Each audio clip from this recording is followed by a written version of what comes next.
Hello guys, welcome to Soul Fiction. So in this video, we will see the what if Naruto found the 10’s omnitrix and became super overpowered. If you enjoy these kinds of stories, don't forget to show us some love by hitting the like button and subscribing to the channel. Your support means the world to us. Now, let's dive into the story. Chapter 1, Konoha Outskirts. Late evening. The sky was smeared with dying streaks of orange and purple as Naruto trudged along the dirt path leading out of the village hidden in the leaves. The gates were shrinking behind him with every step, and an unsettling hush wrapped around him like a suffocating blanket. Usually, the village outskirts were filled with the distant hum of merchants packing up for the night and shinobi patrolling the walls. Tonight, though, it was eerily quiet. Naruto's feet felt like lead. His mind replayed the last few hours in jagged fragments: accusations, shouts, the cold stares from people he once called family. He drew in a shuddering breath, trying to make sense of it all. The village council had summoned him out of nowhere, pinned blame for a catastrophic incident that left parts of Konoha in ruins. It wasn't the first time he had been eyed with suspicion or malice, but this time it wasn't just random civilians or petty gossip. This time it came from the highest powers in the village, people he respected. Or at least tried to. He tried to remember any detail that would prove his innocence. But the entire council, including Danzo and the advisors, had hammered him relentlessly. Even Tsunade, who had always been something like family, struggled to stand up for him. And in that moment, the scales tipped. Naruto saw it in everyone's eyes. They wanted him gone. They saw him as a threat. The demon container. The scapegoat. He stopped, digging a foot into the dirt. They really did it, he mumbled, voice cracking with disbelief. They actually threw me away like trash. Wind rustled through the tall grass. The desolation of being out here, banished, twisted his heart into a knot. He was exhausted mentally, physically. Part of him wanted to collapse right there and cry. But Naruto Uzumaki wasn't the type to fold. He took a shaky breath, fists clenched. If they're gonna treat me like a monster, then so be it, he whispered, forcing determination into his voice. I'll live on my own terms. Konoha Council chamber earlier that day. The memory burned bright as though it happened seconds ago. Danzo stood with a smug posture, bandaged arm tucked into his robe.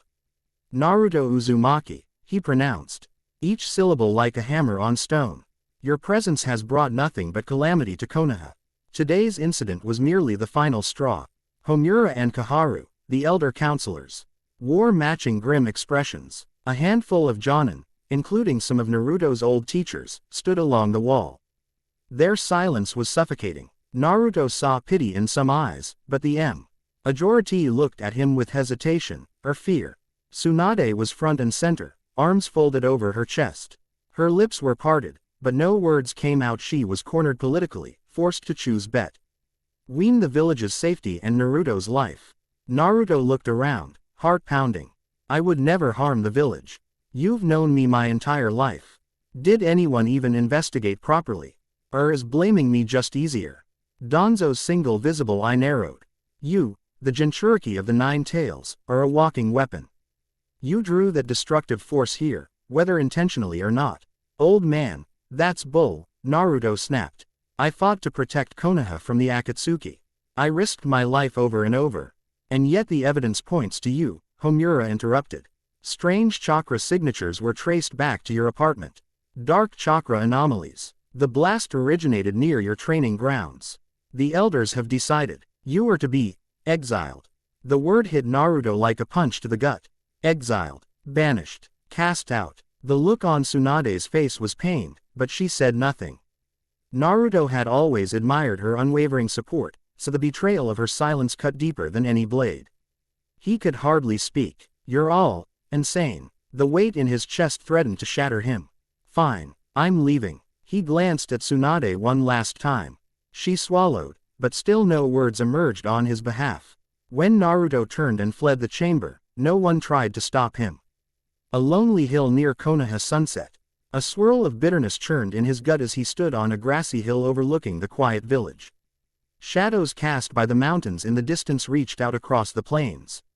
He felt the presence of someone behind him, shifting in the tall grass. Sakura, Naruto asked quietly, not turning around. He heard an awkward shuffle.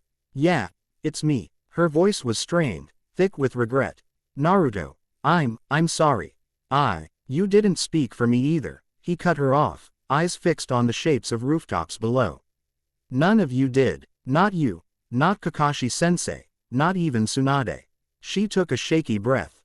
Naruto, please. Things are complicated. The council had proof. He turned, his eyes blazing with anger and betrayal. What proof? He snarled. Did they even show you anything real, or just a bunch of forged documents? You know I'd never do anything to hurt this place. Sakura's eyes glistened with tears. I don't know what to believe anymore, she admitted in a broken whisper. Everyone's so scared. Danzo's root took over the investigation. Tsunade was. He didn't let her finish. Just, don't come near me right now. She hesitated, looking torn. Where will you go? Anywhere that's not here, he said hoarsely. I gave everything to protect Konoha. This is my thanks. So I'm done. You can tell the old lady and the council to stay out of my way. Sakura's tears spilled onto her cheeks, but she understood it was pointless to argue. She reached out as if to touch him but let her arm drop. He watched her turn back, heading toward the village. Their friendship felt like it was turning to ashes in the wind. Naruto's gaze lingered on her shrinking figure. For a moment, he questioned whether he was doing the right thing. Then he remembered Danzo's smug face, the hateful eyes of the council. He spat on the ground. Screw all of you, he murmured, shoulders trembling with rage. A cold breeze swept across the hill, rustling through the grass. It carried a strange chill that made the hairs on his neck stand up. Somewhere in the distance, a flicker of green light sparked against the darkening horizon. Rocky Gorge nightfall. Naruto followed the flicker of light without really knowing why. Maybe he just needed a distraction from the swirling rage and sorrow. The path led him deeper into an old training ground once used by the third Hokage, rocky spires and cliffs carved into a jagged ravine. Down below, he spotted the glow again, nestled between broken chunks of stone. Int pulses of emerald radiance pulsed like a heartbeat. Naruto dropped into the ravine, letting the natural formation guide him. As he got closer, the glow intensified, throwing weird shadows over the rugged terrain. When he reached the bottom of the gorge, he found a small crater half filled with water from a recent rain. The center of it was a bizarre watch-like device, black and green, with a strange hourglass symbol on its face. It gave off an almost alien hum. What the? Naruto stepped closer, hand tingling with nervous energy. His instincts shouted caution, but his curiosity won out. He bent down, narrowing his eyes to study the contraption. Then, without warning, the device twitched and latched onto his wrist in a flash of green light. Hey, Naruto yelped, stumbling back. He tugged at the watch, panic stirring in his chest. But it refused to budge. The band seemed fused to his skin. Get off me, damn it. He growled, trying to pry it loose. No luck. The watch hissed softly, as if calibrating. Seconds later, it locked into place, a final beep echoing through the ravine. Naruto felt an odd sensation ripple through his body, like a jolt of chakra surging in new, uncharted pathways. He gasped, dropping to one knee as sudden bursts of light flickered across his forearm. The watch's dial spun in a kaleidoscope of shapes, each one resembling a stylized silhouette of something. Aliens, monsters, he couldn't be sure. The watch eventually settled on an unfamiliar icon that looked like a flame-headed figure. Some kind of sealing device. He muttered, trying to steady his breathing. Yet there was no sense of malice from it. His mind told him to be wary, but something about the watch felt strangely inviting. He pressed a finger against the hourglass symbol. With a sharp click, the device's face popped up, revealing a bright neon circle beneath. A wave of energy shot up his arm, crackling like electricity through every nerve. Gah! Naruto roared, doubling over as a surge of alien energy engulfed him. Light swallowed the gorge. Rocky Gorge moments later. The transformation was like nothing Naruto had felt before. 1 second, he was crouched on the ground, eaming as green arcs of energy raced along his body. The next, his skin tingled with heat, his vision tinted with hues of red and orange. He looked down at his hands. They were engulfed in flames, but it didn't hurt. Instead, it felt exhilarating. He realized he wasn't just on fire, he was fire. Lean muscle was replaced by a hardened, magma-like form. Flames flickered around his head like hair. The watch's symbol glowed in the center of his chest, pulsing faintly. "What is this?" he breathed, his voice an octave deeper, reverberating like a crackling ember. He lifted a hand, half expecting pain, but all he felt was pure, raw power. A swirl of flame danced in his palm, responding to his slightest thought. Instinctively, he tested a step. It left a scorched footprint on the ground. Another step, and the flames intensified. This new form was unbelievably hot, but it felt right, like he was wearing a second skin. Unable to contain the rush, he thrust both arms out and unleashed twin gouts of fire that roared through the gorge, illuminating the rocky walls in a blazing glow. "Hey, not bad," he said, excitement threading through the confusion. Suddenly, a handful of dark shapes dropped down from above. Root Anbu, Donzo's operatives. They had apparently tracked him. Their masks glinted in the firelight, each brandishing a blade or kunai. One raised a hand in a silent signal. Instantly, they launched forward in formation, all lethal grace and precision. Naruto's eyes narrowed beneath the flames. A day ago, he might have hesitated, tried to reason with them. That time was over. He summoned his newfound power. Fire gathered around his fist in a concentrated swirl, igniting with a dangerous crackle. The first root ninja attacked from behind, aiming a blade at the base of Naruto's neck. But Naruto was already moving faster than he ever had. He turned, flame-wreathed forearm colliding with the blade, melting it on contact. The Anbu recoiled in shock. In a fluid motion, Naruto pivoted, sweeping a gout of fire that forced the operatives to scatter. Another leapt from a ledge, brandishing a wind-enhanced kunai. Naruto felt the blade slice across his shoulder, sending sparks skittering. The pain was minor, overshadowed by the surge of adrenaline. He slammed a flaming punch into the operative's chest, knocking him into a boulder with a thunderous crash. His heart pounded with exhilaration. "You really wanna do this?" 3 more root agents flung shuriken from a distance, their formation impeccable. Naruto roared, flames erupting outward in a blistering wave that incinerated the metal stars mid-flight. The heat forced the shinobi to jump back, but Naruto was already racing toward them with a trailing inferno at his heels.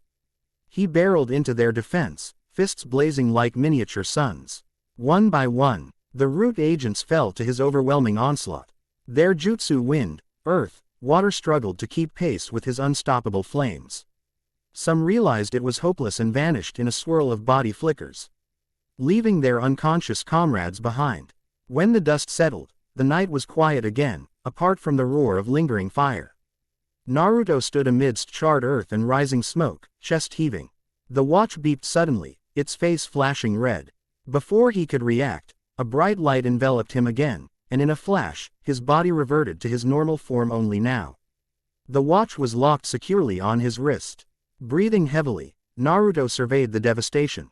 He should have felt guilty about injuring other Konoha shinobi, but after everything, there was only a hollow ache.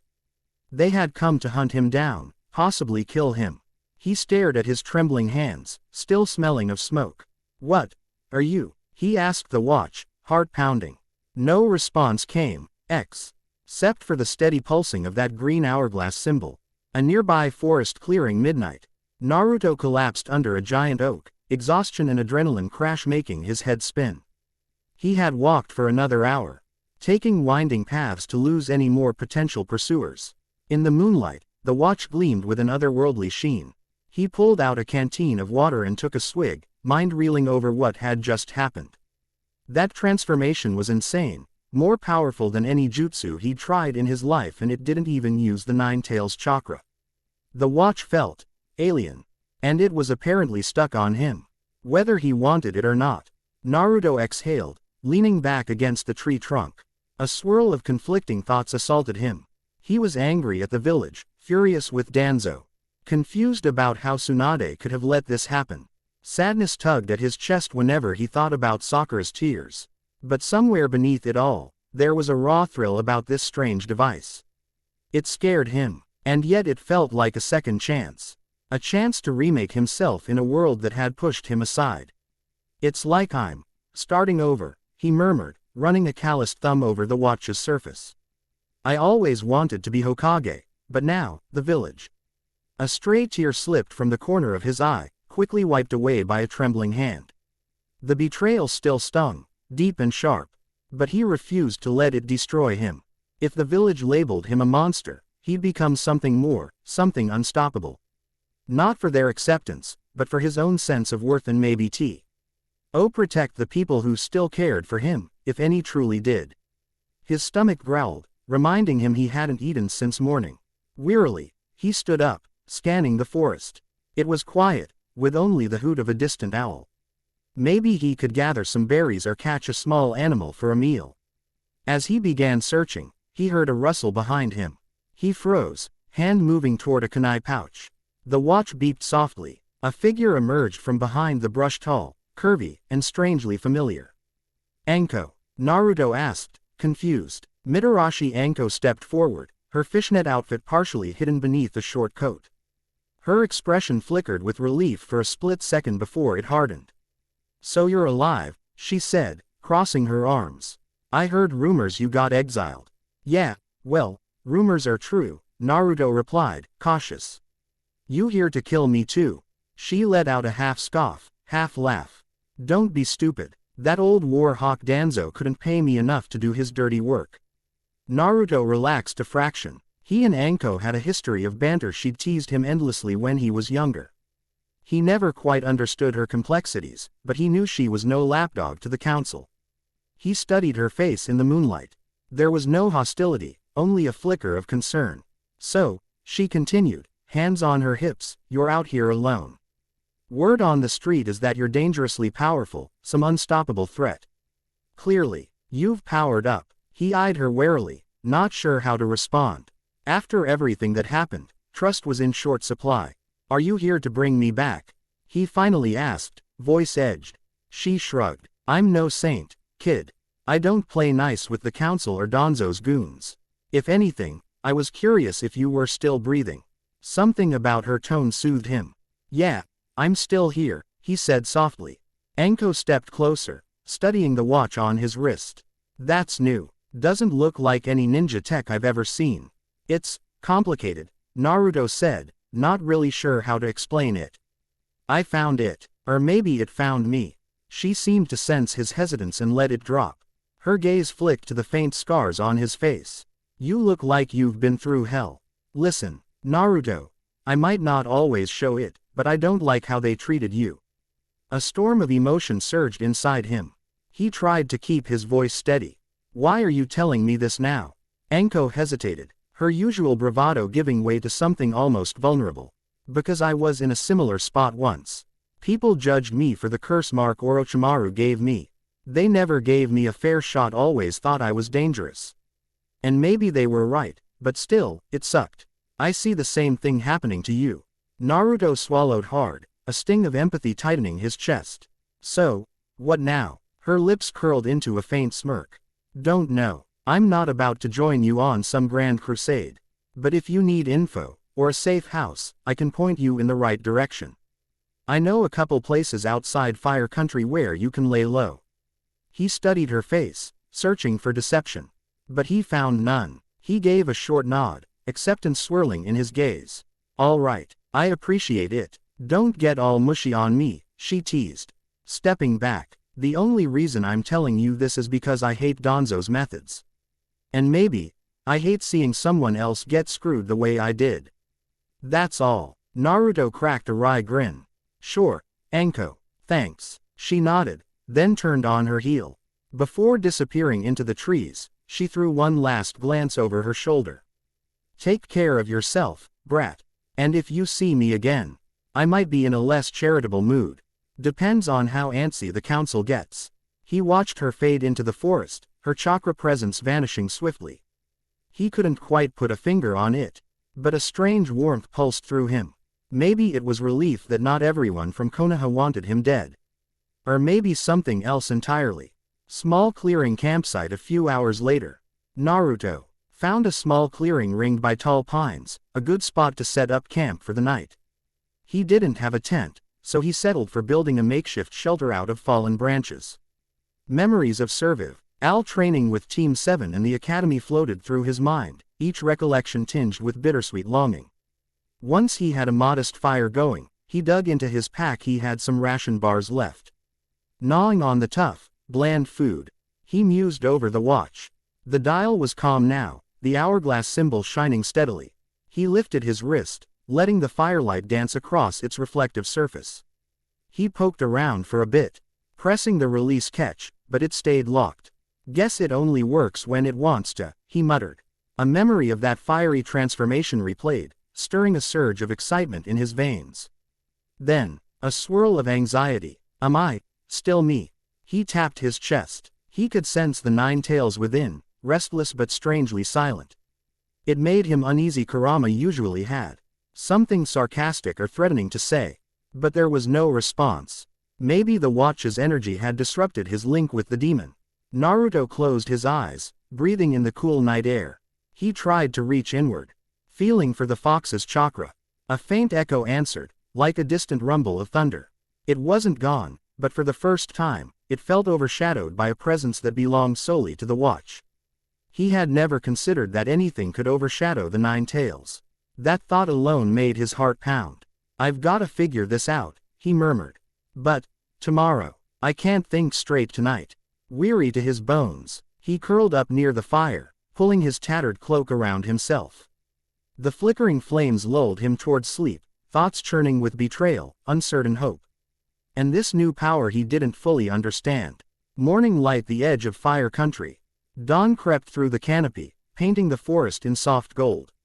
Naruto woke with a cramped back and a stiff neck, but his mind felt clearer.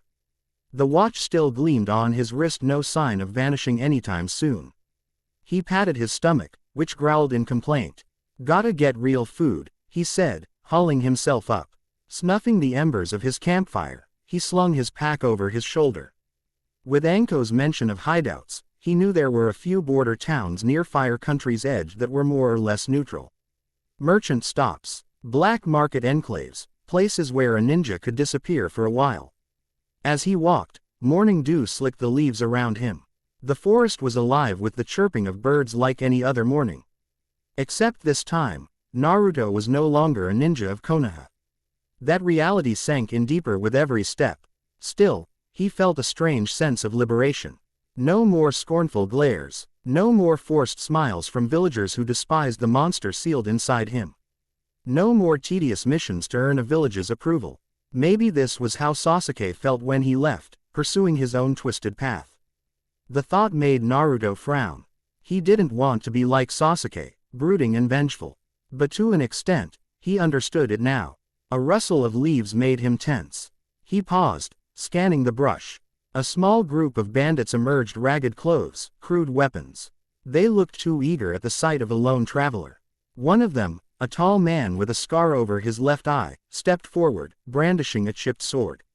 Hand over everything you got, or you're dead meat. Naruto sighed, cracking his neck.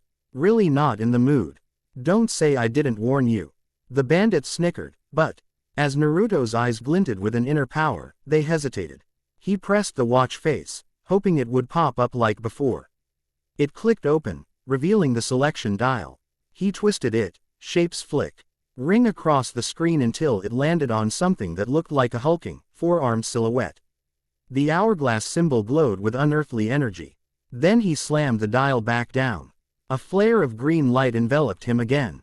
This time, his body erupted in a swirl of raw muscle and crimson skin. 4 massive arms sprouted from his torso, each corded with strength that dwarfed even Tsunade's monstrous power. He stood a head taller than any of the bandits, each hand clenching into fists the size of boulders. Holy! One bandit yelped, stumbling back. Naruto roared, voice booming through the forest. He felt unstoppable. He grabbed the nearest trunk with all 4 arms and ripped it from the ground with casual ease, tossing it aside like a twig. The bandits froze, eyes bulging in horror. In an instant, their bravado vanished, replaced by terror. We were sorry, one stammered, dropping his weapon. We didn't know. Naruto's lips curled in a smirk. You messed with the wrong guy today. But he had no interest in killing them. With a single punch from his lower right fist, he sent them scattering, the shockwave alone enough to blast them off their feet. They toppled into the bushes, groaning. That was all the intimidation they needed. Scrambling over each other, they fled, leaving behind their weapons. Naruto exhaled, chest heaving with the thrill of raw power. But unlike the fiery form, this one felt more brute force than elemental devastation. Damn, he muttered, looking at his bulging arms with a mix of awe and amusement. I could get used to this. He clenched his fists, relishing the power flooding his muscles. Then, the watch beeped red. Already, Naruto groaned. Another flash of light, and he was back to normal, stumbling slightly at the sudden drop in strength. The watch's hourglass glowed for a moment, as if cooling down from the transformation. Picking up a stray bandit's canteen, Naruto sniffed it empty. He tossed it aside, sighing. At least I didn't waste too much time. And in a weird twist, part of him felt satisfied. For once in his life, he had the power to make others cower without losing himself in the Nine-Tails' rage. It was a new kind of freedom. Border town late afternoon. By midday, Naruto reached a small town right on the edge of Fire Country. Weathered wooden buildings lined a dirt main street, and the local populace looked rough around the edges: mercenaries, travelers, and the occasional wandering shinobi with no allegiance. He pulled his hood low, aware that his bright hair and whisker marks could draw attention. The watch was harder to hide, but he tried keeping his sleeve pulled over it. As he walked through the dusty street, the smell of grilled meat and cheap ale made his stomach ache with hunger. A stall keeper, a burly man with a thick mustache, eyed him suspiciously. Looking for something, stranger? He asked, flipping skewers over a small grill. Naruto's stomach growled audibly. How much for a couple skewers? He asked, trying not to sound too desperate. 3 ryo each. He counted the coins in his pocket. He didn't have much, barely enough for a meal. I'll take one, he conceded. As the man handed over the skewer, Naruto took a big bite, savoring the hot, savory flavor. He hadn't realized how hungry he was until the first mouthful of spicy grilled meat warmed his core. His mind raced with to make some quick money. Maybe he could do odd jobs. But something told him he might have bigger fish to fry than picking up random tasks in a border town. Halfway through the skewer, he noticed a cluster of shinobi by the local tavern. Their headbands were scratched out, signifying they were missing nin. They were whispering in hushed tones, glancing at him from time to time. Naruto's senses pricked. Danger. He didn't sense overt hostility, but in a lawless place like this, any group of missing nin could be trouble. He finished his skewer, tossed the wooden stick aside, and made his way to a bench near an old well. Trying to act casual, one of them, a tall woman with purple hair pulled into a tight bun, approached him. Her expression was neutral. You a traveler? Naruto glanced up, feigning indifference. Something like that. Her eyes flicked to the watch peeking from his sleeve. Interesting piece of jewelry. He forced a shrug. A souvenir I found. You want something? She smiled without warmth. I couldn't help but notice the leaf symbol on your pack. You from Konoha? Naruto tightened his jaw. He hadn't thought about the faint insignia embroidered on his old gear. Not anymore. Her eyebrow rose. Ah, a fellow exile. Or missing nin. She pointed at his watch. Listen, I don't care about your business, but there are some wealthy collectors who pay good money for unusual artifacts. If you're interested in turning that in for some quick cash, you might want to talk to me. He hid a scoff, as if he'd willingly hand over the device that just saved his life multiple times. But he kept his face impassive. Not for sale, she shrugged. Suit yourself. But if you change your mind, find me in the tavern. With that, she returned to her group, a silent tension lingering between them. Naruto watched them go, swallowing a spark of irritation. The last thing he needed was more people trying to take what was his. He stood up and decided to move on, not wanting to spend too long in any one place. The watch beeped once, softly, but didn't change. It almost felt uneasy, as if responding to the presence of potential danger. You can sense something, can't you? Naruto whispered to it. No answer, of course. Just that steady glow. He sighed, glancing up at the sky. A few hours of daylight remained. If he hurried, he could reach another town by dusk. Forest path beyond the border town twilight. The day had been long, his feet sore from walking. But the more distance he put between himself and Konoha, the calmer he felt. He craved a solid plan, though. Wandering aimlessly wasn't going to cut it. He considered trying to unravel the watch's secrets. Who made it? Why was it in that crater near Konoha? And how had it latched onto him so easily? Could it be some cosmic tool? Far beyond normal ninja technology. The concept was mind-boggling, but after living with the 9 tails sealed in his gut, Naruto wasn't a stranger to bizarre phenomena. Night fell, and he eventually found a small clearing by a stream to set up camp again. He rinsed his face in the water, the cold liquid snapping him awake. The memory of the root Anbu ambush flitted through his head. He wouldn't be surprised if more came hunting him. Danzo wasn't the type to leave things half done. As he sat by the stream, rehanging his damp cloak on a branch, the sound of a snapping twig made him tense. Slowly, he turned, watch at the ready to transform. The moonlight was faint, barely illuminating the figure approaching. He couldn't see a headband or gear. "Who's there?" Naruto called, voice low, reflexes sharpened. A woman's voice emerged from the shadows. "Don't freak out. I'm no enemy." He recognized that voice. Tenten. She stepped into the moonlit clearing, kunai in hand, but held in a non-threatening manner. Her expression was a mixture of relief and apprehension. "Glad I found you," she said softly, eyes flickering to the watch on his wrist. "I heard rumors about some insane wielding shinobi that took out a group of root agents. Kinda guessed it was you." His breath caught. Another former comrade coming after him. But Tenten's posture didn't scream hostility. "So, you're here to bring me back?" He tried to keep the bitterness from his tone. She shook her head, dark eyes somber. "I know about the council's decision. It's horrifying. I don't believe you'd betray the village like that." She tucked the kunai away. "I came on my own because I wanted to see if you were okay." A pang of something warm stirred in his chest. Gratitude, maybe. "I'm alive," he said simply. "I'm not going back. If that's why you're here, you can just leave." "I'm not an idiot, Naruto," she murmured, stepping closer. "There's obviously something bigger going on. I don't trust Danzo. Never have." He studied her face, searching for any sign of deception. All he saw was earnest concern. "You shouldn't be here," he said quietly. "If Danzo finds out," Tenten shrugged, "he can kiss my ass. I might be a proud kunoichi of Konoha. But I'm not going to stand aside while some shady political garbage ruins a friend's life." Her words softened his guard. He realized how isolated he felt, how good it was to see at least someone who didn't look at him like a monster. "Thanks," he said, voice hitching slightly. Tenten hesitated, then stepped close enough for him to catch a whiff of her light perfume. There was a slight shyness in her eyes, a vulnerability he wasn't used to seeing from the usually confident weapons mistress. "Listen, I don't want you to leave forever. But I know I can't make that choice for you. Just, if you ever need backup, or a place to hide." She fished in her pouch and pulled out a small scroll. Pressing it into his hand, she gently folded his fingers over it. "Use this. It's a summoning scroll for some supplies I put together: food, medical kits, a couple weapons. I snuck them out of the village. If you're ever in a pinch, break the seal. It's keyed to your chakra, so only you can open it."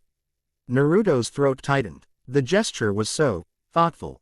He found himself smiling, a genuine warmth sparking behind the sadness in his eyes. "Thanks, Tenten, really." She offered a small smile in return. Stepping back, "I should go before they realize I'm gone. Just take care of yourself, okay? And keep that watch safe. Something tells me it's more than just a piece of tech." "I will," he promised. For a moment, neither moved. Then Tenten pushed onto her toes, brushing a light kiss against his cheek. The contact was fleeting but enough to send a flush of heat across his face. "Guess I'm not the only one who cares about you," she murmured, eyes glimmering with unsaid emotions. Without waiting for a response, she disappeared into the night in a blur of practiced stealth. Naruto stood there, stunned. A soft chuckle escaped him. He never imagined Tenten of all people would track him down. His heart felt a bit lighter, despite the swirling chaos of his life. Camp by the stream. Midnight. Later that night, Naruto found himself staring at the watch again, the reflection of moonlight flickering off its dark surface.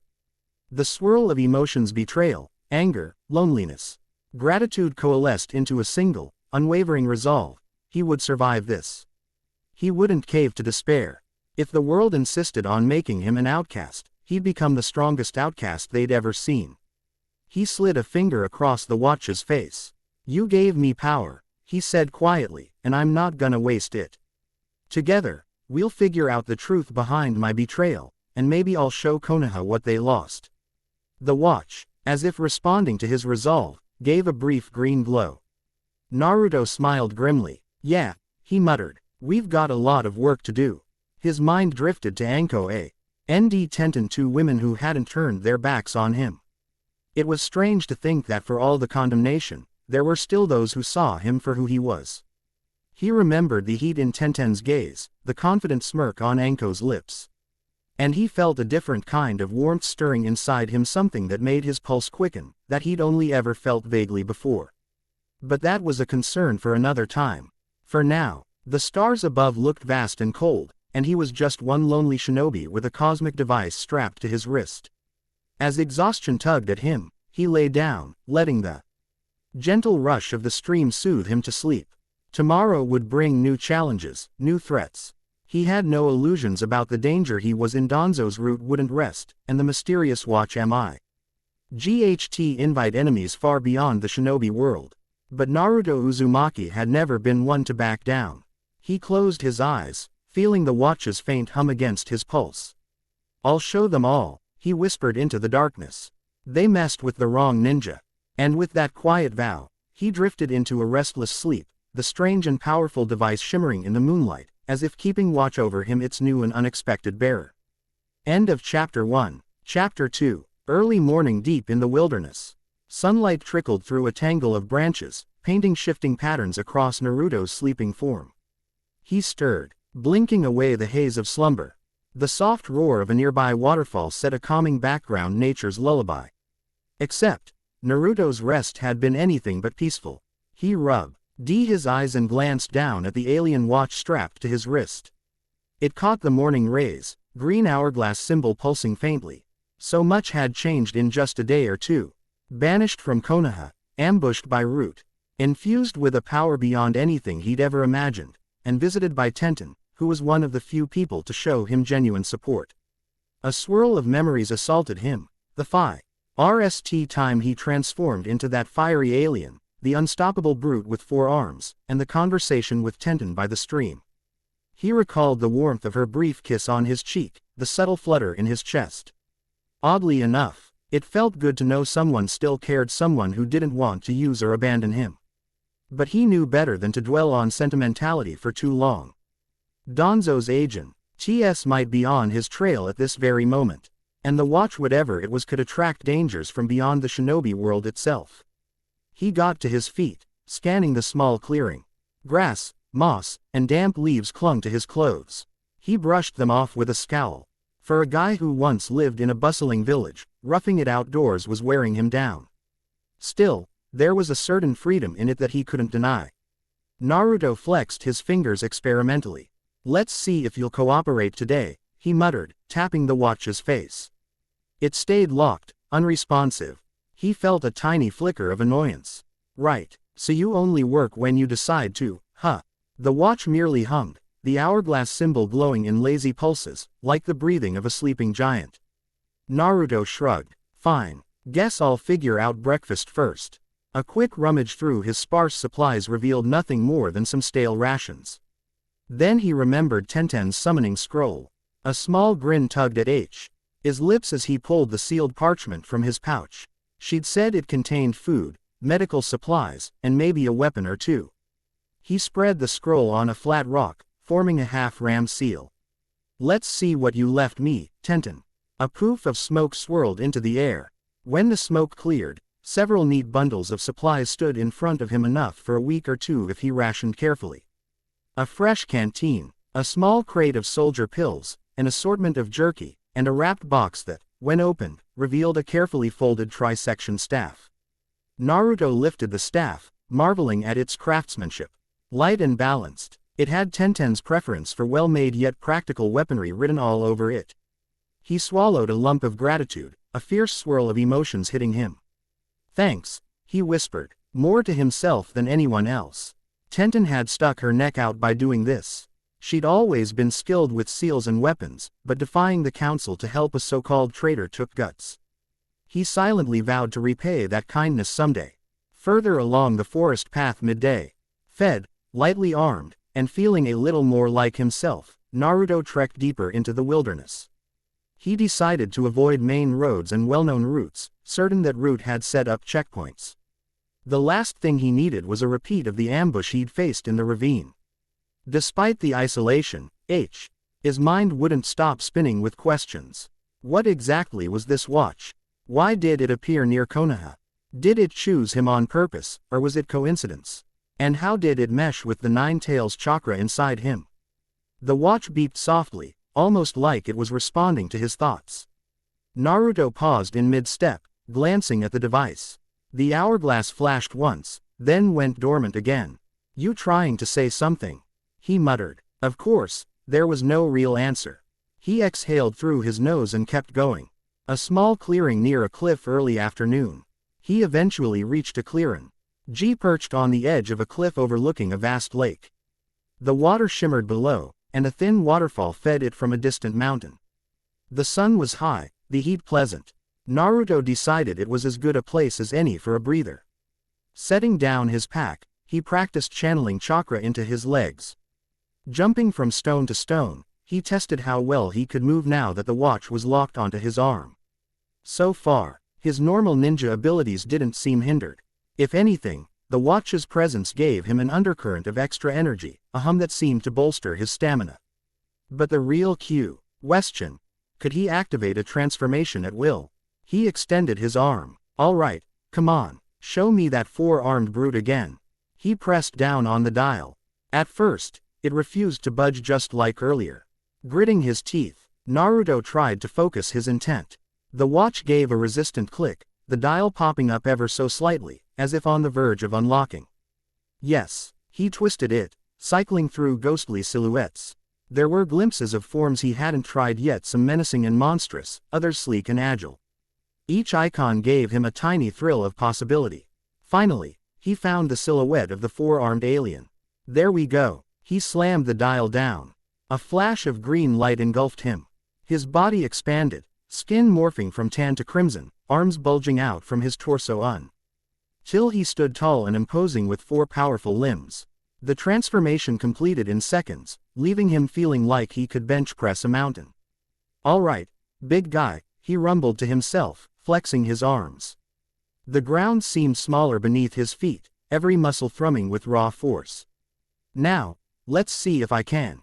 A beep and a sudden flash of red from the watch cut him off.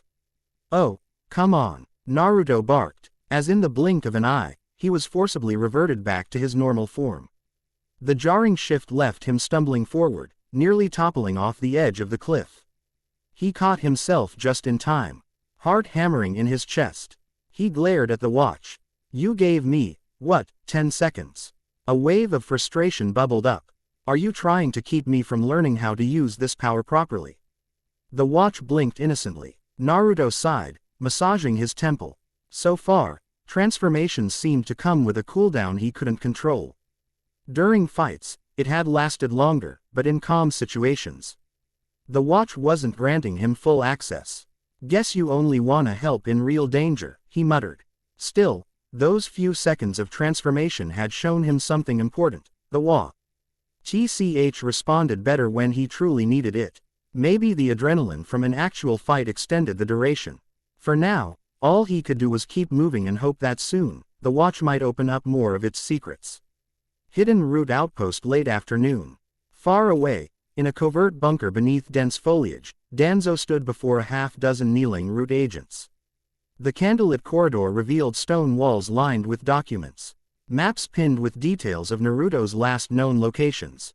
Danzo's one visible eye scanned the reports with cold calculation. One masked agent reported, he was sighted near the border town yesterday. But our contacts lost track of him soon after. He seems to be heading north, deeper into the mountains. Danzo's mouth pressed into a thin line. And the device? Another agent stepped forward. The rumors state it's some kind of advanced foreign weapon. We have no conclusive data, but eyewitness accounts confirm it grants multiple transformations, each with frightening power. A hush fell over the group. Danzo folded his arms within his robe. We cannot allow an unknown weapon to remain in the possession of a rogue shinobi. Deploy 2 squads to sweep the northern paths. Engage only if you can guarantee victory.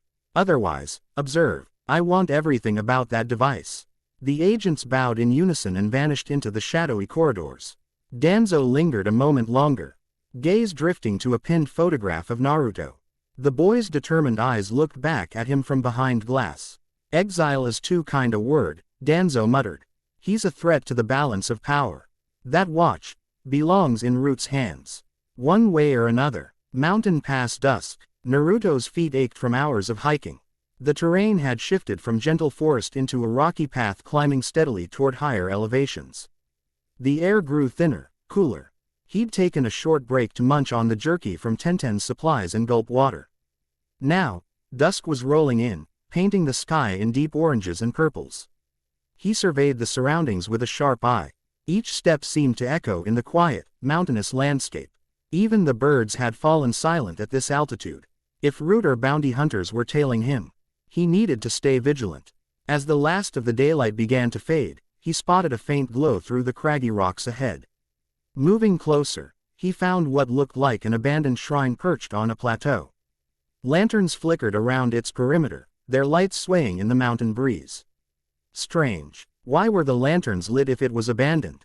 Curiosity mingled with caution. The place didn't seem overtly threatening, and a roof over his head might be better than sleeping out in the cold again. With a silent nod to himself, Naruto approached carefully. The old shrine Nightfall. The shrine was small, constructed of weathered wood and stone. At its center stood a statue depicting some long-forgotten kami, worn smooth by time.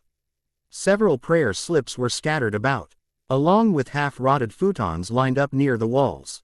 It really did look abandoned. The lanterns, Naruto realized upon closer inspection, were cheap store-bought models with flickering illusions of flame. Someone had left them on. Probably running on a small chakra battery.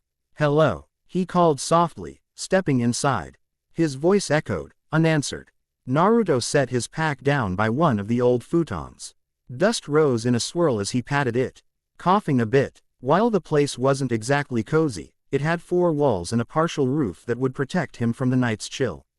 It would do. After rummaging for a moment, he activated one of the small, battery-powered lamps from the corner.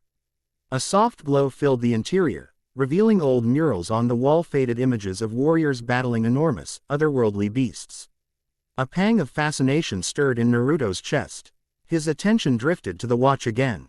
"You have anything to do with weird beasts?" He joked under his breath, studying the mural. One scene in particular showed a monstrous silhouette with multiple arms. Another showed a being wreathed in swirling energy. For a heartbeat, it reminded him of his own transformations. But it was probably just a coincidence, right? He turned away from the mural, trying not to fall down another rabbit hole of questions. Now that he was relatively safe, fatigue crashed over him in a heavy wave. He needed rest. Naruto set up a small bedroll on the futon. He started to drift off, listening to the soft wind that whistled through cracks in the shrine walls. Despite the day's tension, the idea of sleeping indoors gave him a semblance of comfort. His eyes closed, mind spinning with images of the watch's icons, the hateful stares of the council, 10’s gentle smile. Then, a noise. Soft footsteps outside, crunching on loose gravel. Naruto was on his feet in an instant, heart pounding. He doused the lamp and crept toward a window. A figure stood near the shrine's entrance, silhouetted by moonlight. Cloaked, tall, definitely not a random traveler, given the silent grace with which they moved. Naruto's pulse thudded. He flexed his hands, preparing for a fight or to attempt a quick transformation if the watch allowed it.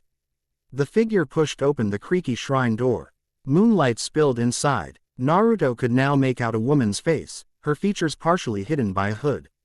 She removed the hood slowly, revealing short, spiky blonde hair and a kumo headband. Her bright amber eyes scanned the room until they landed on him. "Didn't expect to see anyone here," she said in a low, cautious tone.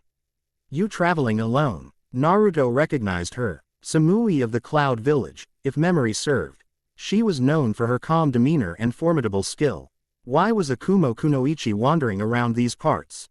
Maybe, Naruto replied, keeping his guard up. What's it to you? She raised both hands in a non-threatening gesture. Relax, I'm not looking to cause trouble. This shrine used to be a rest stop for traveling shinobi before the war. I've been here a few times on missions. She paused, eyeing him. You're from the Leaf, aren't you? He almost laughed at the irony. Not anymore. Samui didn't push it. Instead, she closed the door behind her, stepping fully into the gloom of the shrine. I'd normally keep going, but the pass up ahead is blocked by a rockslide. Looks like I'm stuck here for the night, too. Naruto hesitated. Did he really want company?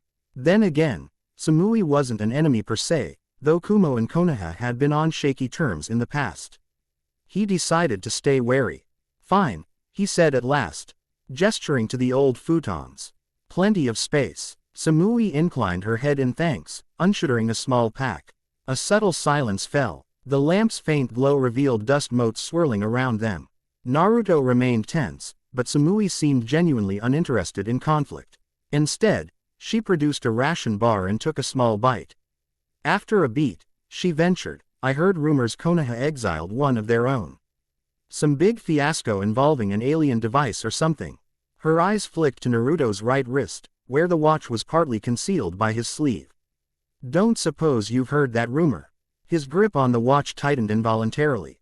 Maybe I have. Rumors are just rumors. Samui murmured. She didn't press further. Naruto studied her quietly. She was tall, lean, wearing a dark outfit that allowed freedom of movement. A short sword strapped across her back. Her face revealed little beyond a cool intelligence. Strange how fate brought them both to this old shrine.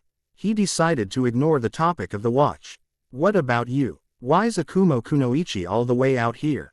She shrugged, setting down her ration bar.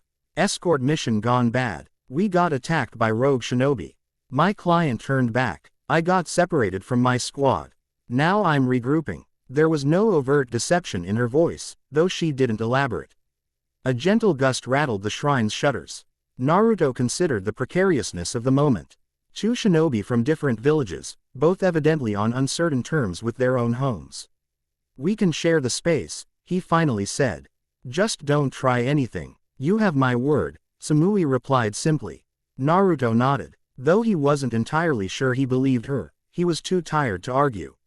He turned back to his makeshift bedroll. We'll talk more in the morning. Samui lowered herself onto another futon, leaning her back against a broken pillar. The hush that followed felt oddly companionable, both of them content not to pry deeper tonight. Slowly, Naruto's eyes drifted shut again. He stayed half alert, but his mind couldn't help wandering to the strangest thought, that it felt nice not to be totally alone, even if it was just for a night. Inside the shrine pre-dawn, a jolt of spiritual energy tugged at Naruto's awareness, yanking him out of sleep. He bolted upright, eyes snapping open. The shrine was still dark, hush of night unbroken except for a faint glow emanating from the ancient statue at the center. What the? He whispered, rubbing the sleep from his eyes. Samui also stirred, her kunai in hand. Whirling aura of pale bluish light surrounded the statue of the forgotten kami. At first, Naruto thought it might be a reflection from the moon, but the glow was too intense. The watch on his wrist vibrated slightly, as if resonating with whatever energy was building here. Samui frowned, stepping forward. That wasn't there before, she said under her breath. Before Naruto could respond, a low hum filled the air. The statue's eyes, blank stone seconds ago, now glowed with an otherworldly luminescence. A voice, neither male nor female, reverberated softly. Awakened. So late, the cycle stirs anew. Naruto and Samui exchanged alarmed looks. Naruto's heart pounded. Was this some ancient sealing technique?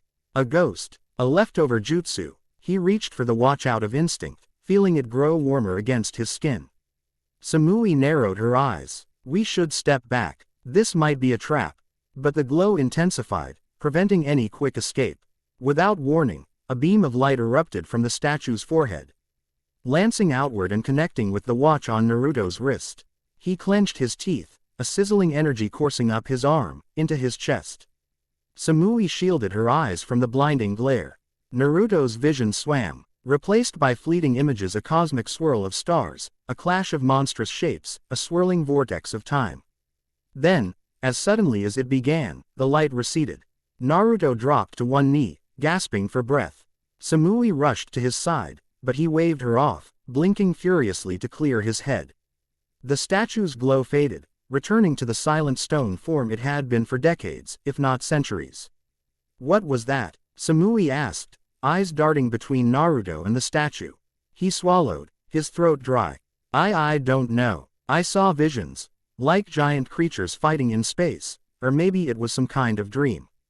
Something about a cycle. His heart hammered in his ears. Something deep inside him felt changed, like a new door had opened. The watch beeped, showing a new symbol. Flickering across its face an alien silhouette he hadn't seen before, reminiscent of a cosmic shape with swirling patterns. Naruto's mind raced. Could this shrine be connected to the watch in some way? Or did the watch react to the shrine's centuries-old energy? Samui helped him stand, her expression tinged with genuine concern. You sure you're okay? He nodded, shaking off lingering dizziness. Yeah, I think so. They both stared at the statue, now dark and silent. Whatever had just happened, the shrine's power was spent. Samui gave a small shrug. We might not get answers out of a piece of stone. Let's wait until morning and check the surrounding area. She paused, scanning Naruto's face.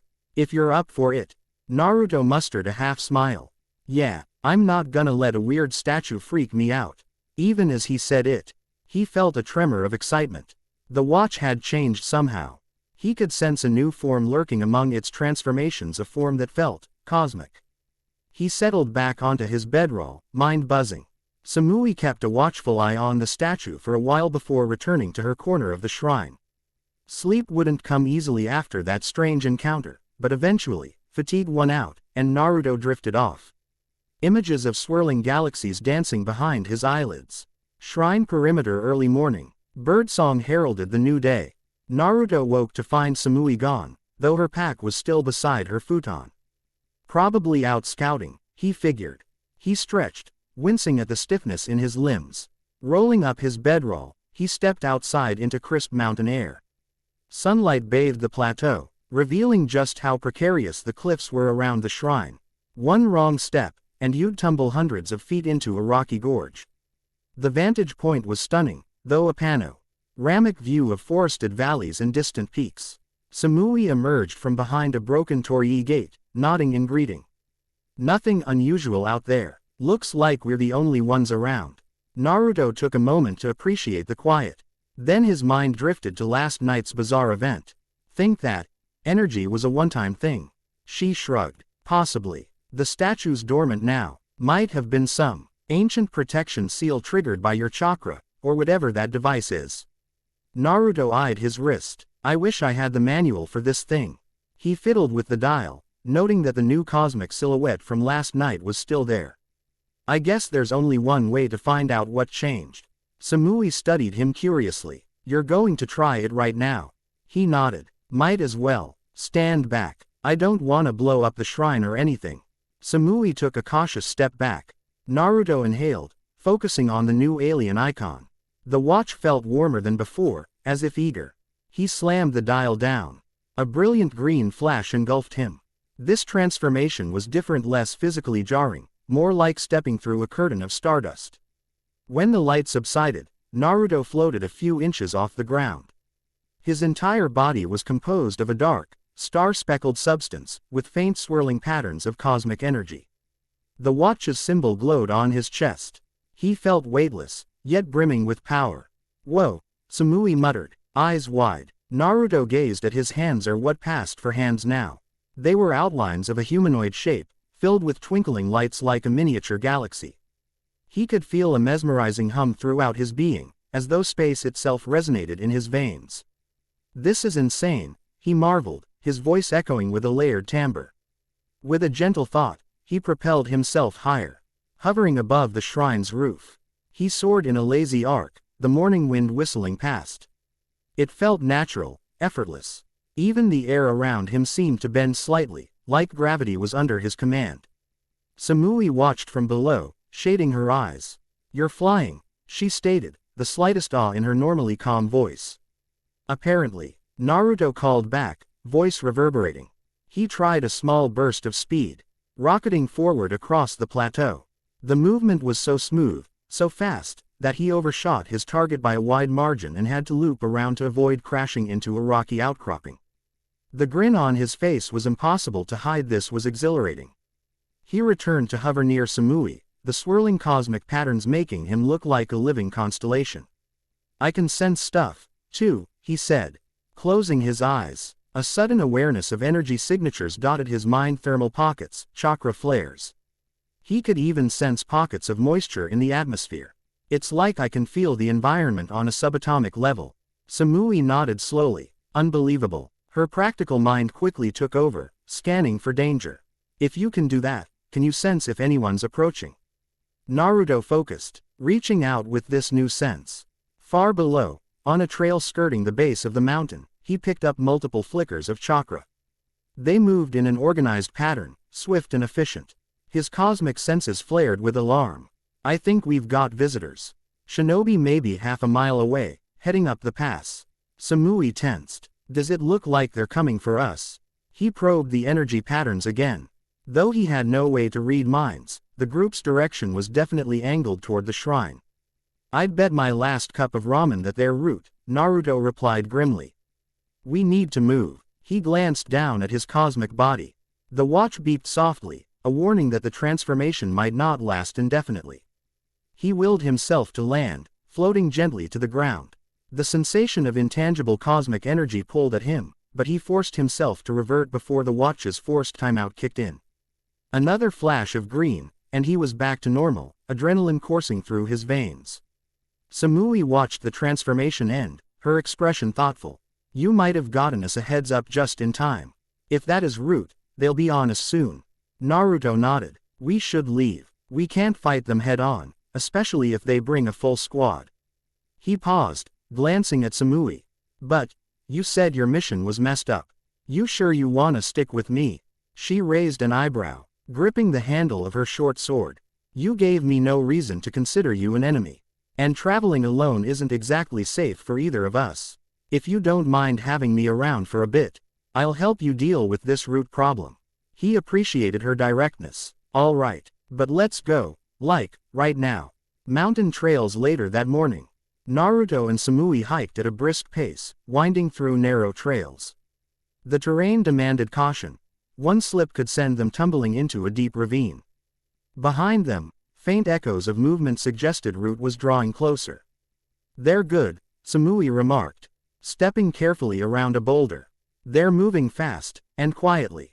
Naruto's jaw tightened. Yeah, they won't stop until they find me or that device. He cast a wary glance at the watch. Part of him considered using the new cosmic form to just fly away, but the transformation's short duration and cooldown were big risks. If it ran out mid-flight, he'd drop like a rock. Plus, if he left Samui behind, she'd be at their mercy. She seemed to read his mind. Don't even think about ditching me. We either fight or outmaneuver them together. A small smirk tugged at his lips. I wasn't planning on ditching you. They pressed on, scanning for possible hideouts. The mountain ridges rose steeply, offering limited cover. Any bright ideas? Naruto asked, pausing to catch his breath. Samui considered the terrain. I see a narrow pass that loops around. We could funnel them if they chase us. A bottleneck might let us handle them a few at a time rather than facing them in open ground. Naruto's eyes brightened. That's the best plan we've got. They changed course, sprinting toward a slender rock passage that wound between two towering cliff faces. Loose gravel crunched underfoot. The air smelled of stone and wild mountain grass. Every nerve in Naruto's body was on edge, anticipating a confrontation. The narrow pass. High noon. They arrived at a jagged pass. Just wide enough for one or two people to walk side by side. Vertical rock walls shot upward on both sides, forming a claustrophobic canyon. Naruto and Samui tucked themselves behind a large outcrop near the entrance, scanning for enemies. Within minutes, the first route operative appeared cloaked in black, an emotionless mask covering their face. Another two followed, spaced out. Their silent coordination was unnerving. They moved like ghosts, searching the area with cunning precision. Samui gripped her sword. We strike fast, then retreat deeper into the pass. Use the terrain to separate them.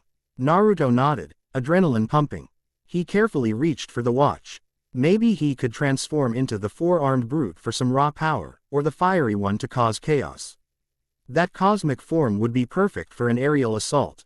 But the short time limit might not be ideal. He tried to twist the dial quietly, selecting the four-armed icon. The watch blinked, as if uncertain, but allowed the dial to rise. Naruto took a steady breath.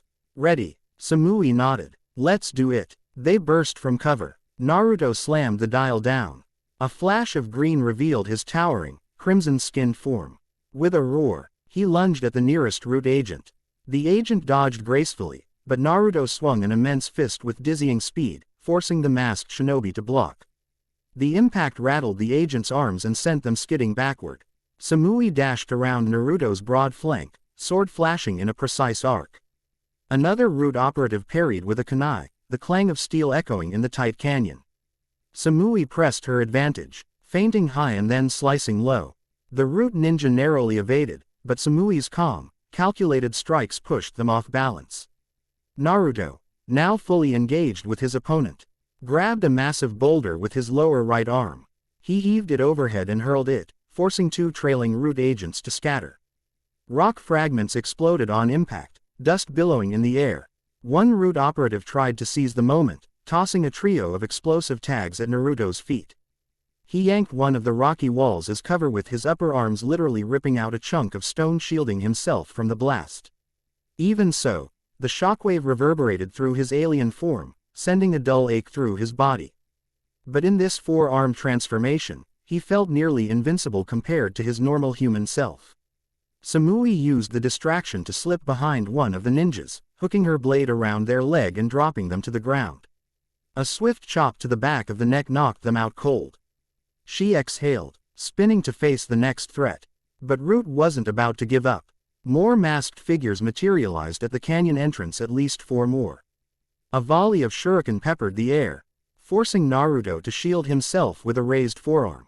The watch beeped ominously, warning him his time in this form was nearing its limit. Samui, he roared, voice booming. We gotta move deeper in. She parried another kunai slash, nodding. Together, they sprinted further into the narrow pass. The root agents gave chase, unrelenting. The path wound sharply, forcing them single file in places. The claustrophobic space worked both for and against Naruto. He could block the entire pass with his massive frame, but it also left him little room to maneuver. Still, they had no choice. He turned at a bend, smashing a fist into the rock wall. Chunks of stone rained down, partially collapsing the path behind them and slowing the root ninja's advance. Samui had to leap clear of the falling rubble, gracefully landing beside him. Nice, she muttered. That'll buy us a minute. The watch beeped again, this time more insistently. Naruto felt the energy draining. Time's almost up, he warned. Samui's eyes darted, spotting a narrow crevice in the canyon wall. In here, quickly. Naruto squeezed his bulky form through the gap, the stone scraping his broad shoulders. Samui followed. Inside was a hidden alcove just large enough for them to crouch. The moment Naruto was fully in, the watch beeped red, and he reverted to normal with a flash of light. He nearly collapsed, breathing heavily. Samui supported him, concern flickering in her eyes. You all right? He gave a breathless nod. Yeah. Transformation hangover. Outside the alcove, the faint sounds of root agents clearing debris reached their ears. Samui and Naruto exchanged glances. If they stayed here too long, they risked getting cornered. But if they jumped out right now, they'd face an entire squad with Naruto still recharging. Samui exhaled softly, eyes scanning the small space. We might have to fight them in close quarters if they find us. Or we come up with another plan. Naruto rubbed the watch's face, willing it to recharge faster. I can try the cosmic one again, it might let me fly us out. But I'm not sure if it's fully recovered. Samui brushed dust from her clothes, thinking fast. If you can transform at least for a short burst, do it. I'll distract them. Once you're airborne, go. I'll follow if I can. He stared at her. That's too risky. She narrowed her eyes. Do you have a better idea?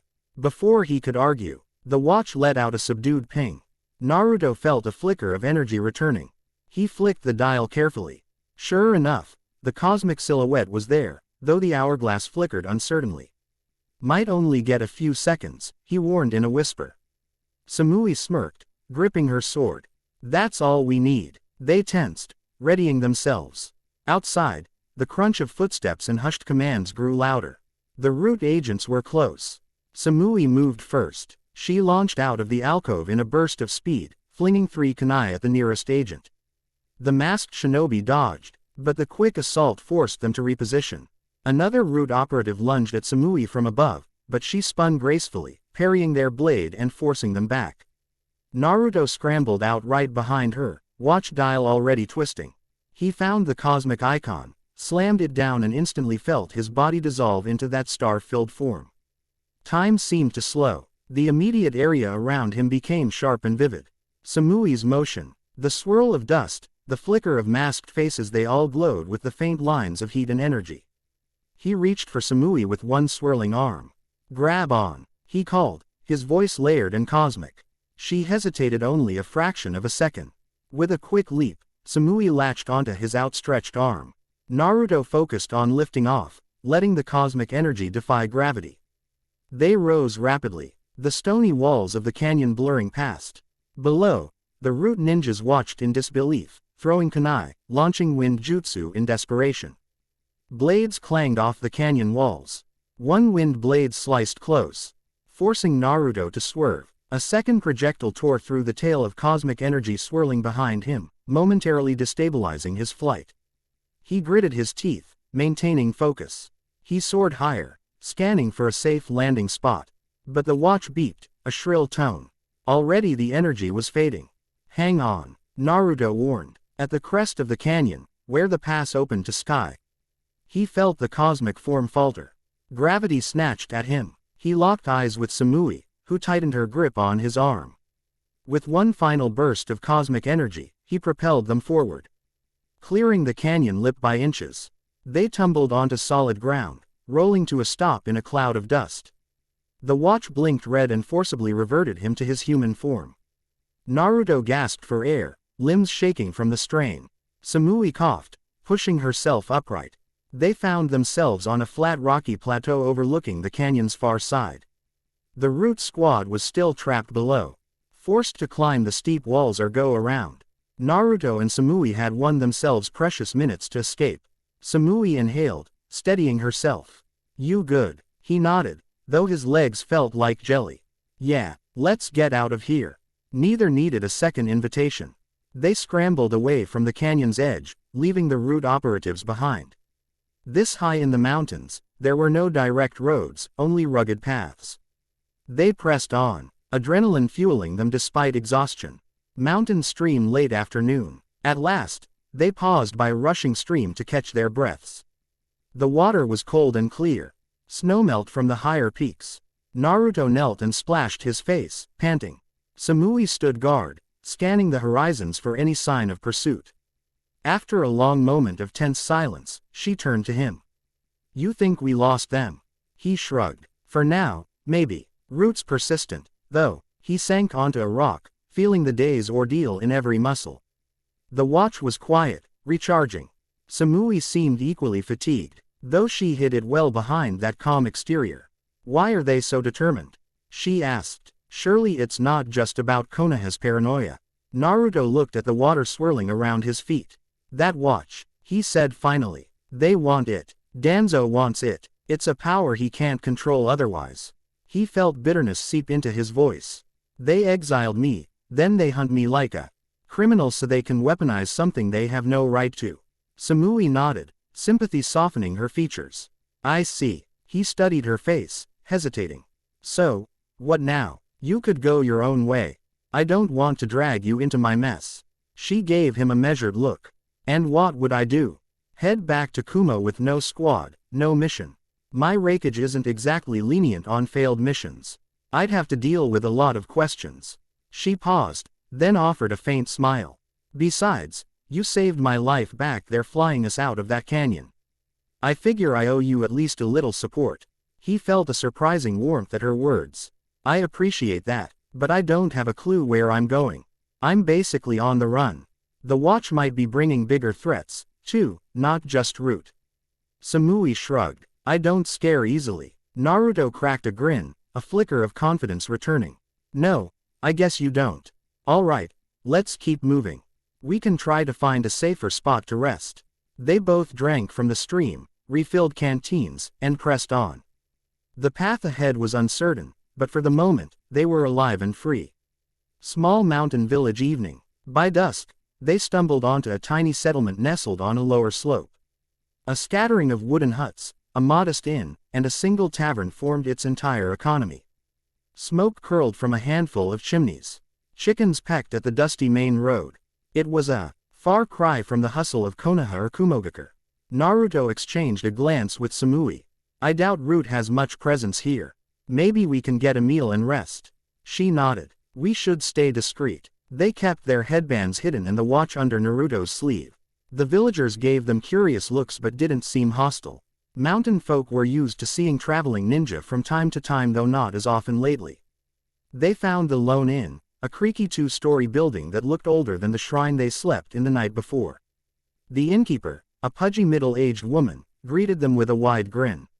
Evening, travelers. Looking for a room? Naruto forced a polite smile. Yes, ma'am. Just for one night. The innkeeper eyed Samui, who was scanning the premises with a practiced ninja wariness. Married couple. Samui's cheeks tinged pink so slight that Naruto almost missed it. He stammered, no, just 2 travelers. The innkeeper chuckled, her eyes twinkling. Ah, my mistake. I've got a couple of single rooms available. Dinner's included if you pay a little extra. We don't get many visitors, so you'll have the place mostly to yourselves. Naruto didn't have a lot of money, but Tenten's ration scroll had saved him some expenses. He fished out enough ryo for 2 rooms and dinner. The innkeeper handed them a pair of old-fashioned keys, pointing to a rickety staircase. Rooms are upstairs. Enjoy your stay, dearies. Inn's dining hall later that night. After dropping off their packs, Naruto and Samui returned downstairs for the promised meal. The dining area was small, with half a dozen wooden tables. A fireplace crackled at one end. The smell of stew and roasted vegetables hung in the air, making Naruto's stomach rumble. They sat at a table in the corner, trying to look inconspicuous. The innkeeper's niece, a teenage girl, brought out steaming bowls of venison stew and slices of fresh bread. Naruto practically drooled at the scent. Samui offered her polite thanks, then quietly began eating. Between mouthfuls, Naruto studied the few other patrons. An elderly couple huddled near the fire, sipping tea. A gruff man in a tattered cloak nursed a mug of ale at the bar. No sign of any shinobi. Good. You were hungry, Samui observed with mild amusement as Naruto devoured the stew. He grinned sheepishly, wiping broth from his chin. Been a rough couple of days. She gave a small nod. Agreed. They ate in companionable silence for a while. The stew was surprisingly delicious, the warmth of a real meal doing wonders for their morale. Naruto felt tension ease from his shoulders. After finishing the main course, Samui leaned back. So, any plan on where you'll go after this? You have allies outside the leaf. Naruto paused, swirling the stew's remnants in his bowl. Not really. I mean, there are a few people who might help me, but I don't want them caught in this crossfire. Tenten already took a huge risk. He glanced at Samui's calm face. You probably have folks waiting for you in Kumo. She exhaled softly. I have obligations, but it's complicated. The rakeage can be strict about missing missions. Until I have a solid explanation or a chance to rejoin my team. Heading home might be trouble. It might be smarter to travel under the radar for a while. Naruto smiled wryly. So we're both wanderers. It seems that way, Samui agreed. Then, a hint of curiosity crossed her features. What about the watch's powers? You said you sense it might attract bigger threats. Naruto shrugged. I don't know. In my dreams, I see fragments like cosmic battles, time distortions. Or maybe it's just the watch's memory messing with my head. Either way, it feels like it's not from our world. Samui mulled that over. I won't pry too much, but, if it becomes too dangerous, you might want to consider learning how to remove it. He looked at the watch, the green symbol faintly glowing beneath his sleeve. Part of him wondered if that was even possible. The device had latched on as if it were meant to be there. "I'll cross that bridge when I get to it." They finished dinner, paid a small tip to the innkeeper, and headed upstairs. The corridor was dimly lit by a single lantern. Their rooms were side by side. Outside her door, Samui paused, turning to Naruto. "Thanks for trusting me," she said quietly. "Most Leaf Ninja wouldn't." He returned a lopsided grin. "You're not like most ninja, are you?" A small smirk tugged at her lips. "You either, Uzumaki." They stood there a moment, an unspoken understanding passing between them. Then, Samui slipped into her room, and Naruto entered his. He bolted the door, peeled off his dusty jacket, and collapsed onto the simple bed. Staring at the wooden ceiling, he let the day's exhaustion wash over him. For the first time in a while, he felt a shred of contentment, an ally at his side, a real roof overhead, and a belly full of warm stew. Even with Root hunting him and cosmic mysteries swirling around the watch, this small reprieve felt like a victory. In room late night, hours later, sleep still eluded him. Every time he closed his eyes, flickers of that statue's light or the cosmic transformations haunted his dreams. He sat up, rubbing the back of his neck. Maybe a bit of fresh air would help. He slipped out of his room, careful not to wake any of the inn's occupants. The corridor was silent. He heard nothing from Samui's room. She was probably resting. He crept downstairs, heading for the back exit. Outside, a chill wind greeted him. The sky above was a tapestry of stars, the moon partially hidden behind drifting clouds. The inn's backyard opened onto a small field with a few scattered trees. A battered fence lined its perimeter, beyond which lay a steep slope down to the rest of the village. Naruto walked to the fence, leaning on it. His breath curled in the cold air. He stared at the stars, mind drifting to the cosmic form he had used. The memory of floating, of sensing energy on a universal scale, stirred a sense of awe in him. That level of power was addictive, but also frightening. A soft sound of footsteps made him turn, on guard. To his surprise, it was Samui. She wore a loose kimono-like robe and had her arms folded against the cold. "Couldn't sleep?" she asked, voice subdued in the night's hush. He shook his head. "Too much going on up here." He tapped his temple. Same," she said simply. Her eyes flickered to the starry sky. "I saw the window light from the corridor, guessed you were awake." They lapsed into a quiet moment, standing side by side. The gentle rustle of wind in the trees was the only sound. Something about the moonlight and the shared solitude made the distance between them feel smaller. Samui glanced at him. "About that watch, it's obviously incredible. But I sense it's affecting you in more ways than just transformations." Naruto inhaled, hugging himself against the chill. "You're not wrong. It's like, every time I transform, I can feel these weird echoes. Memories that aren't mine, maybe. I can't tell what's real or what's just illusions." She stepped closer, her voice soft. "Power on that scale often comes with a price. Be careful it doesn't consume you." He met her gaze, the concern in her amber eyes causing a flutter in his chest. It was so rare for him to have someone looking out for him these days. Without fully thinking, he reached out, gently brushing a stray lock of her hair behind her ear. She stiffened for a moment, surprised but didn't pull away. "You're a really decent person, Samui," he said quietly. "I don't know why you're sticking around, but it means a lot." A faint hint of color touched her cheeks. She swallowed. Like I said, it's mutual benefit. But also, I don't think you're the monster some rumors claim." Their eyes locked, the tension and closeness intensifying under the moonlit sky. Naruto felt the swirl of emotions from the last few days' betrayal, anger, fear meld with a sudden rush of gratitude and attraction. A part of him recalled the faint memory of Tenten's shy kiss on the cheek. Was he being unfaithful, or was it simply that his heart was searching for any warmth in this lonely path? He let out a shaky breath, leaning in slightly. Samui didn't back away. Their lips brushed, tentative at first. Then, in a moment of shared resolve, they pressed closer, the chill mountain air dissolving in a sudden surge of heat. Her hands found his arms, gripping softly. He could taste the faint salt of her skin, feel the racing of his own heartbeat. After a breathless moment, they broke apart. both somewhat stunned by the intensity. Samui's eyes flickered with a mixture of caution and something else that Naruto couldn't quite name. That probably shouldn't have happened, she managed, though her tone lacked conviction. Naruto smiled ruefully. Yeah, probably not, but I'm not regretting it. A ghost of a smile touched her lips. She shook her head, a soft exhale escaping. Let's just take it one step at a time, okay? He nodded, letting his forehead rest against hers briefly. Deal. They lingered there, hearts calming. Then, with a mutual understanding, they separated. Samui looked away, arms folded once more to ward off the cold. Naruto stared at the moon, lips still tingling from the contact.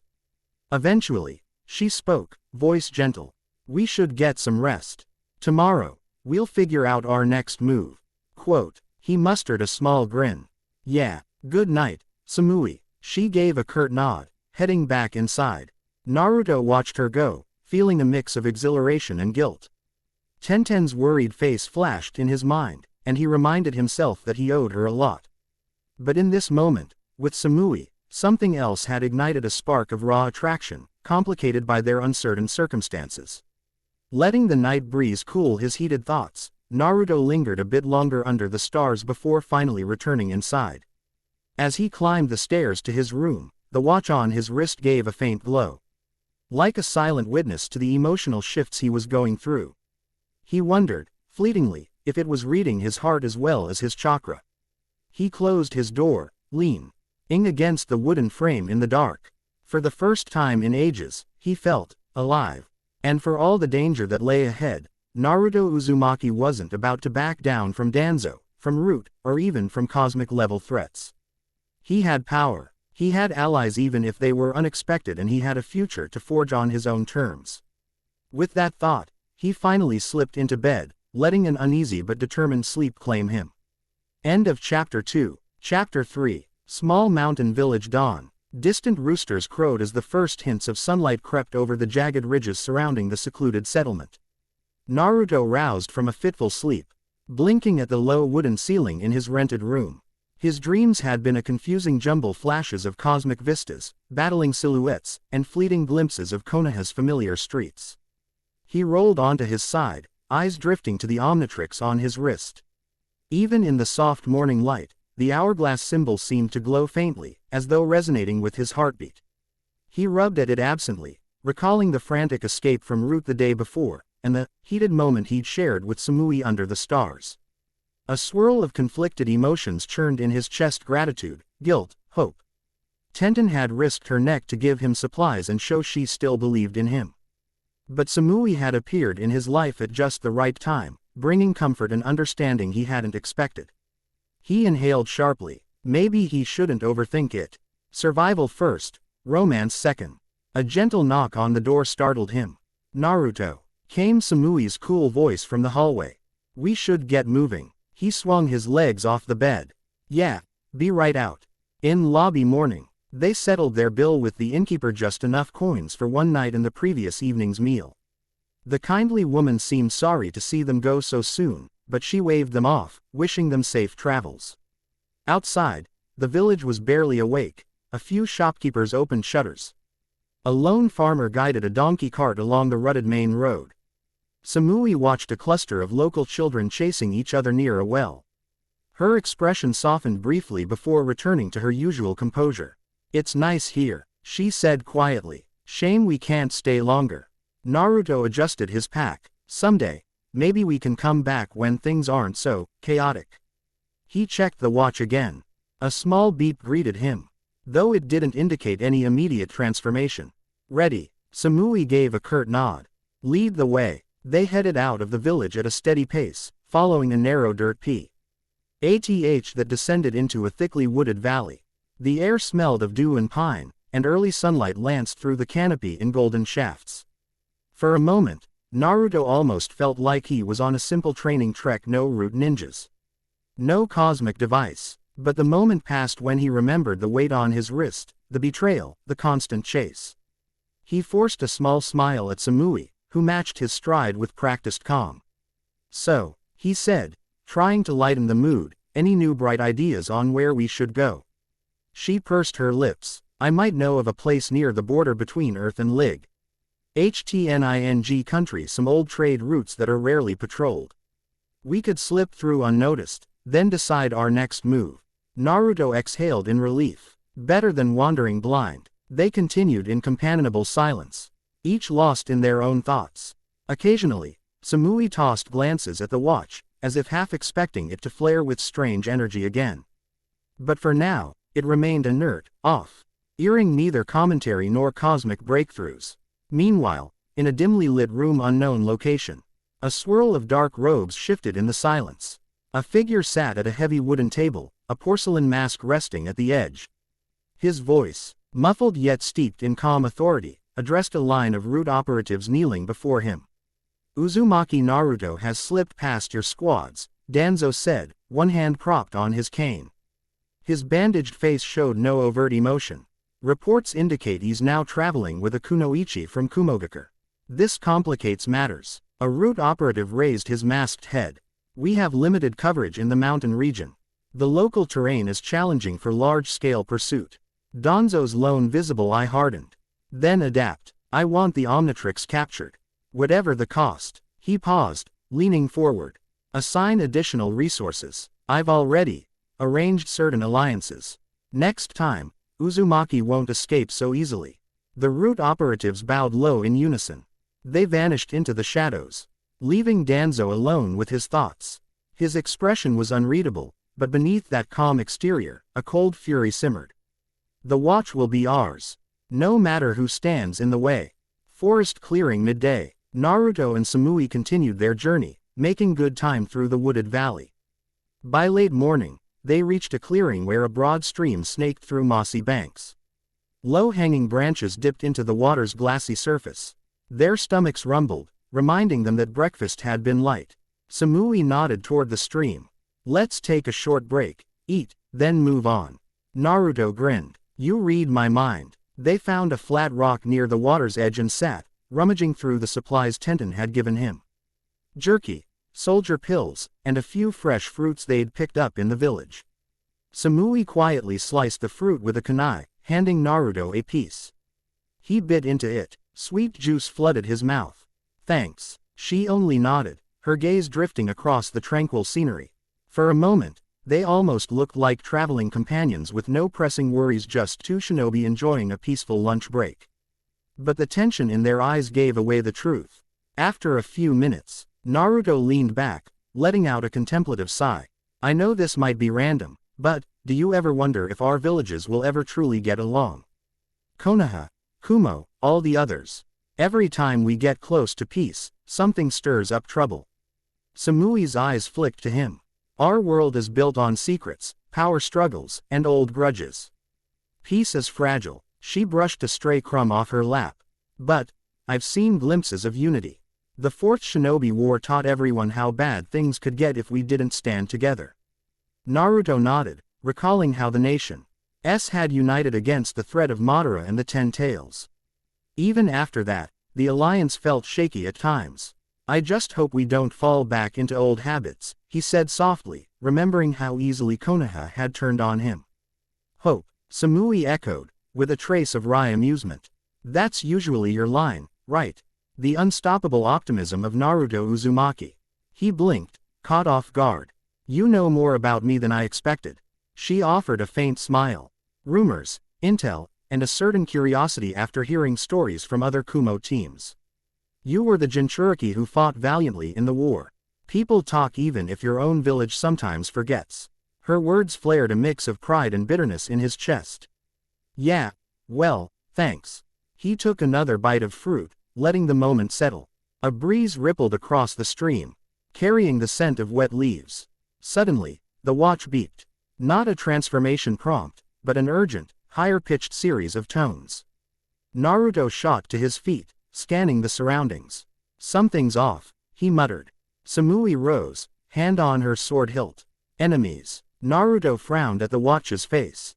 The hourglass symbol strobed with frantic green light. Then, without him even touching it, the dial popped up on its own, rotating through silhouettes.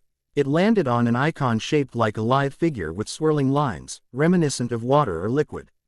A swirl of green energy erupted around Naruto, forcibly triggering a transformation. He let out a startled yell. What the? In seconds, his body shifted into a fluid, almost translucent form. Dark green stripes crisscrossed a sleek, amphibian-like frame, and gills flared along his neck. The watch's symbol glowed on his chest. He took a shaky step, water sloshing inside him. Samui stepped back, eyes wide.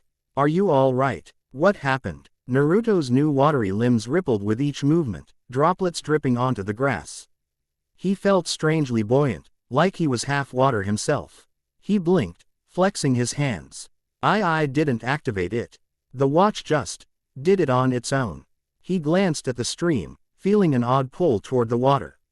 With a sudden urge, he thrust his hand forward.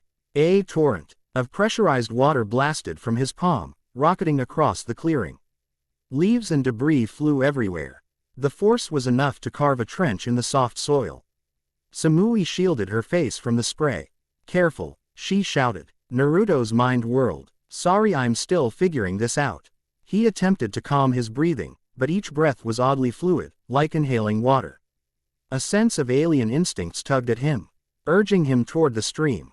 He glanced at the watch's face and realized it still blinked erratically. Something's pulling me, he murmured, stepping toward the water's edge. Samui followed, cautious. The moment Naruto's foot touched the stream, he felt an overwhelming surge of awareness. The entire flow of the river, from its rapids upstream to its calm estuary downstream, unraveled in his mind. He let out a gasp, reeling from the sensory overload. He sank into the stream, half submerged, and the transformation guided him like a fish through water. Within moments, he vanished beneath the surface. Samui cursed under her breath, scanning the ripples. Naruto. Under the stream, Naruto's paw. His new form glided effortlessly in the cold currents. Bubbles of oxygen he even needed air in this form slid past him. The watch pulsed. In the dim aquatic light, Naruto caught a flash of something metallic, half buried in silt. Instinct propelled him toward it. There, at the stream's bottom, a curious object jutted from the riverbed, a small orb inscribed with alien markings. It emitted a faint glow that resonated with the omnitrix. That's what's calling to me, Naruto realized, heart pounding. With careful movements, he brushed aside the silt, revealing more intricate patterns across the orb's surface. It looked almost like a miniature version of the watch's hourglass symbol, but with swirling lines that reminded him of the cosmic form's star field patterns. As soon as his watery fingers touched it, the orb pulsed bright. A shock of energy raced up his arm, momentarily freezing him in place. Then, just as suddenly, the orb's glow died, and the watch beeped like it was confirming some kind of download. Naruto braced himself for another transformation or jolt of pain, but nothing happened. Instead, he felt a sense of completeness, as if another puzzle piece had clicked into place. Curiosity flared. What is this thing? Could it be a fragment of the watch's origins? Or some leftover from whoever created it? And why was it hidden under a random stream in the middle of nowhere? Before he could ponder further, the watch beeped again, and a green flash enveloped him, reverting him back to his human form. He managed to hold his breath as he suddenly had his normal lungs again, bubbles streaming from his mouth. Oh, crap, water! He kicked frantically, surging up to the surface. In one arm, he clutched the now inert orb. Forest clearing moments later, Naruto burst from the stream, sputtering and coughing, orb still in hand. Samui rushed over, helping him onto the bank. He sprawled onto the grass, dripping wet, chest heaving. What happened? She demanded, pressing a hand to his shoulder.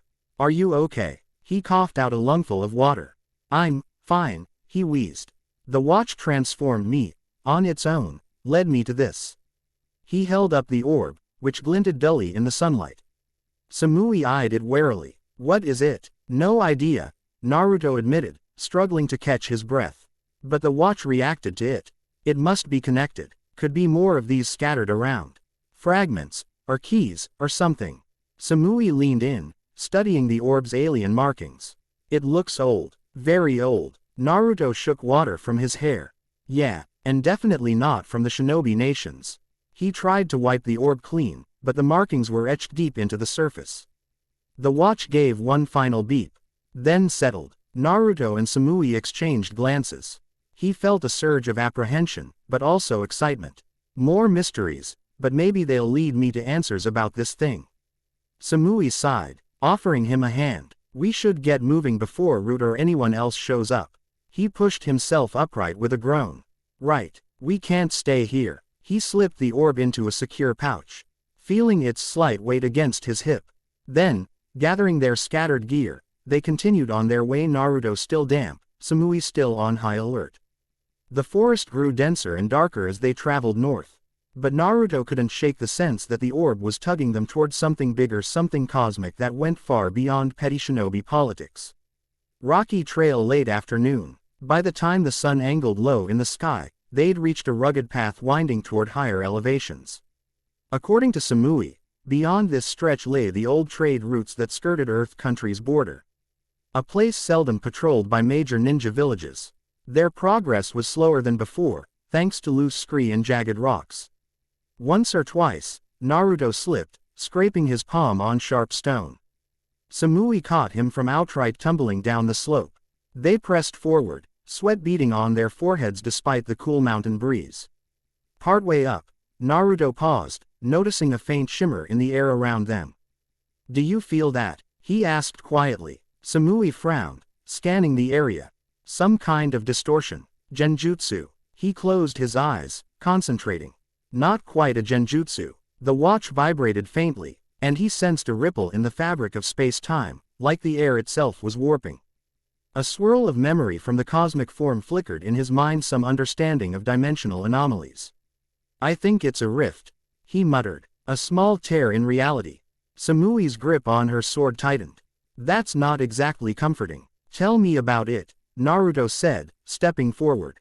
The closer he got, the more the air seemed to shimmer. He hesitated, then slowly reached out with one hand. A sudden wave of energy slammed into him.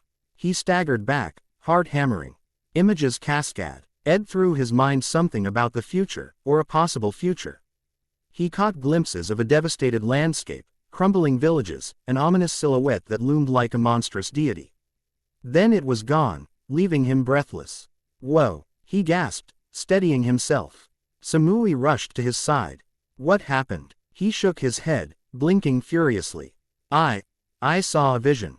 The world in ruins, everything destroyed." He rubbed his eyes, trying to chase away the lingering dread. "I think this rift is connected to some time paradox. Or maybe it's another effect from the watch."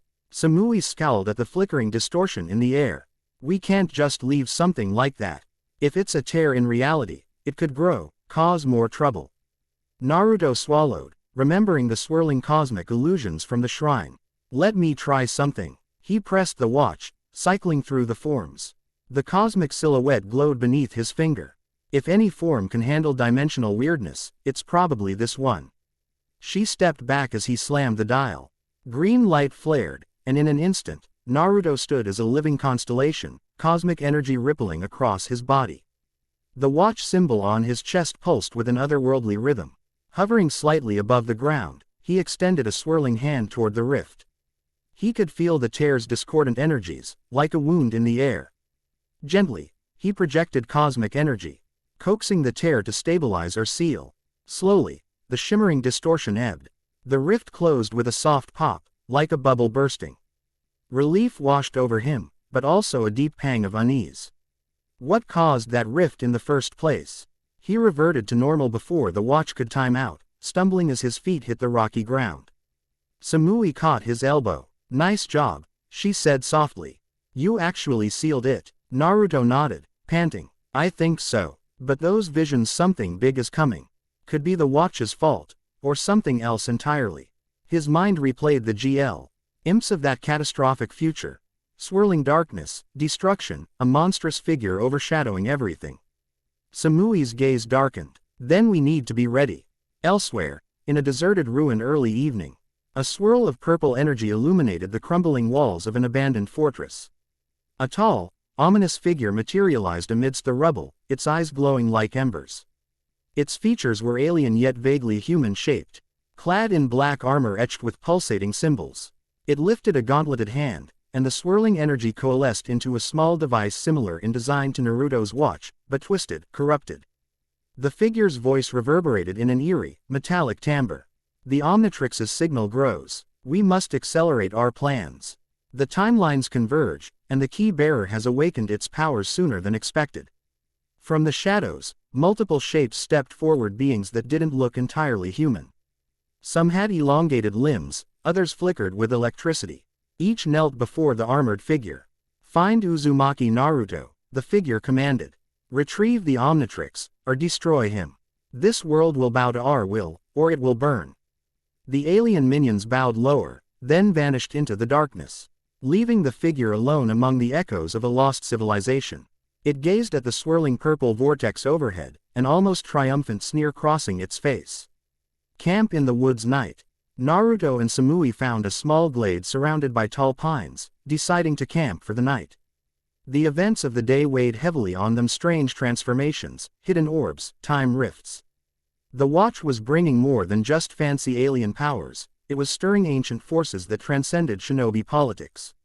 Naruto gathered firewood while Samui set up a basic perimeter trap with tripwire and bells. They worked in near silence, minds occupied by the unknown threats. A spark from a flint lit the tinder, and soon a small fire crackled, casting dancing shadows across their campsite. They ate a modest dinner, some leftover jerky and fruit. Eventually, Naruto couldn't hold back his thoughts any longer. "Samui," he said, voice low, "that vision I had at the rift, it was bad. Really bad." She studied him across the campfire, her amber eyes reflecting the flames. "You saw the future." "Maybe," he said, recalling the glimpses of devastation. "Or a future, at least. I don't know. But it felt real." Samui leaned forward, resting her elbows on her knees. "We're dealing with time distortions now. This watch is a bigger deal than I imagined." He let out a dry laugh. "Welcome to my world, exiled from the village. On the run from Root, now apparently dealing with cosmic-level threats." His tone carried a grim edge. Silence lingered, broken only by the pop of burning logs. Then Samui's expression softened. "You're handling it better than most could." Naruto rubbed the back of his neck. "If I don't handle it, who will? That's kinda been my story all along. Everyone puts the big burdens on me." He exhaled, remembering the weight of being a Jinchuriki, the child of prophecy, now the bearer of the Omnitrix. "Sometimes, I just wanna live my life, you know."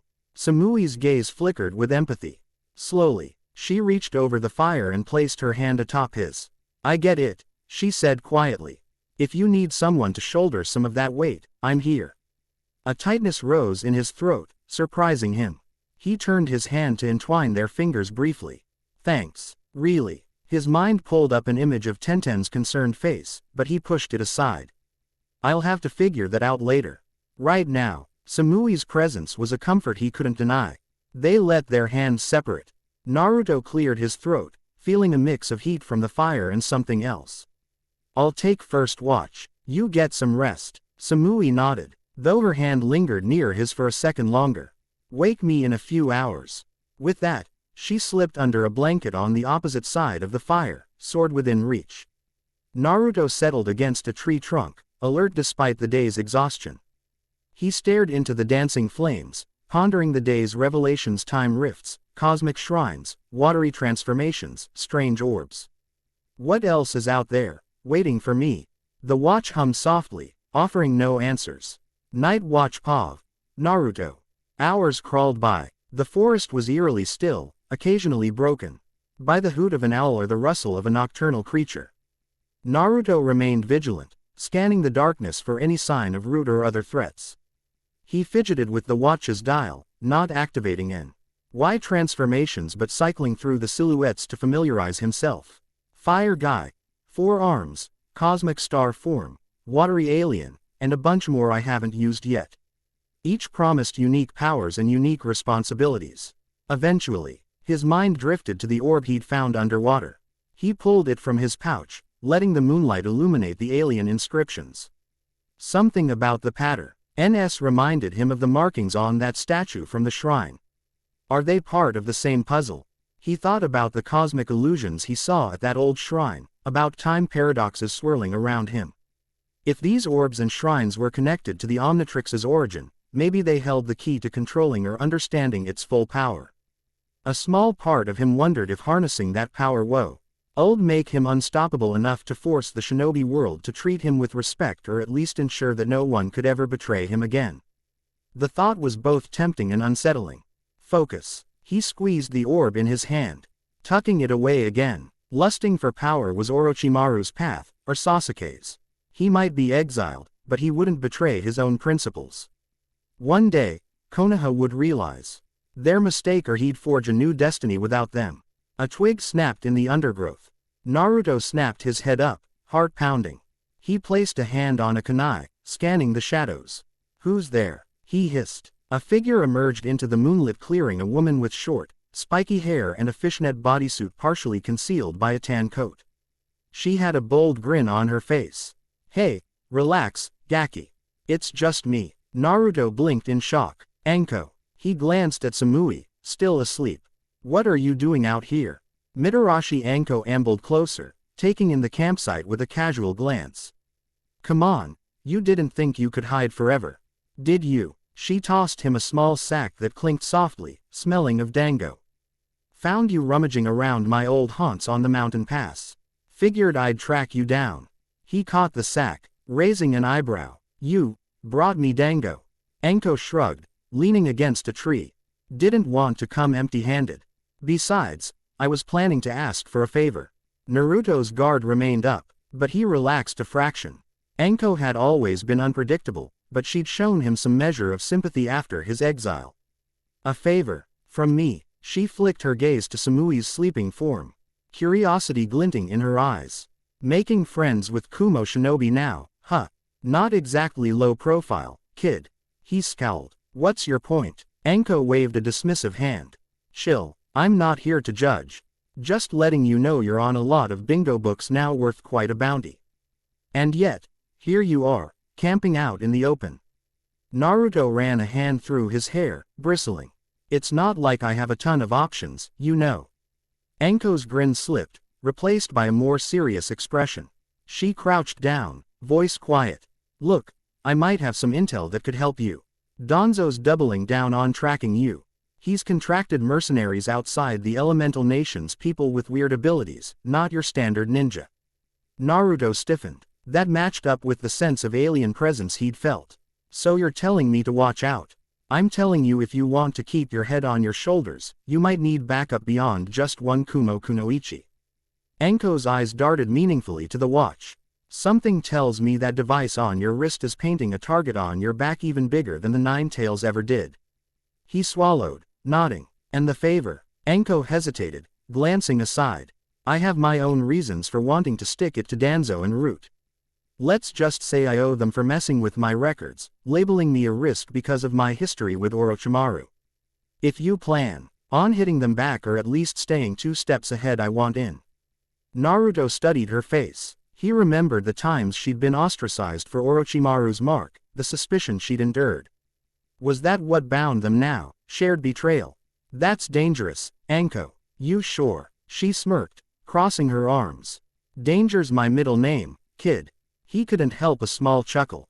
"I can't promise anything. Samui and I are trying to keep a low profile, well, as low as we can. But, if you have intel, yeah, I won't turn down help." Anko straightened. "I might have a safe house. It's about a day's travel from here. Near the old grass country border. A place I used to stash contraband after missions. You can lay low there, maybe get some training in, figure out your next move." Naruto mulled it over. Saf. E-house sounded good. Samui had mentioned heading toward Earth Country, but grass wasn't too far off that route. "All right, we'll talk it over in the morning." Anko gave him a playful salute. "Don't take too long. Root's not exactly patient." She started to turn away, then paused, glancing at him over her shoulder. "By the way, I like that spark in your eyes. Looks like you're finally done caring about what the Leaf thinks." He grimaced. "Yeah, they made that decision for me." A faint flicker of sympathy crossed her features.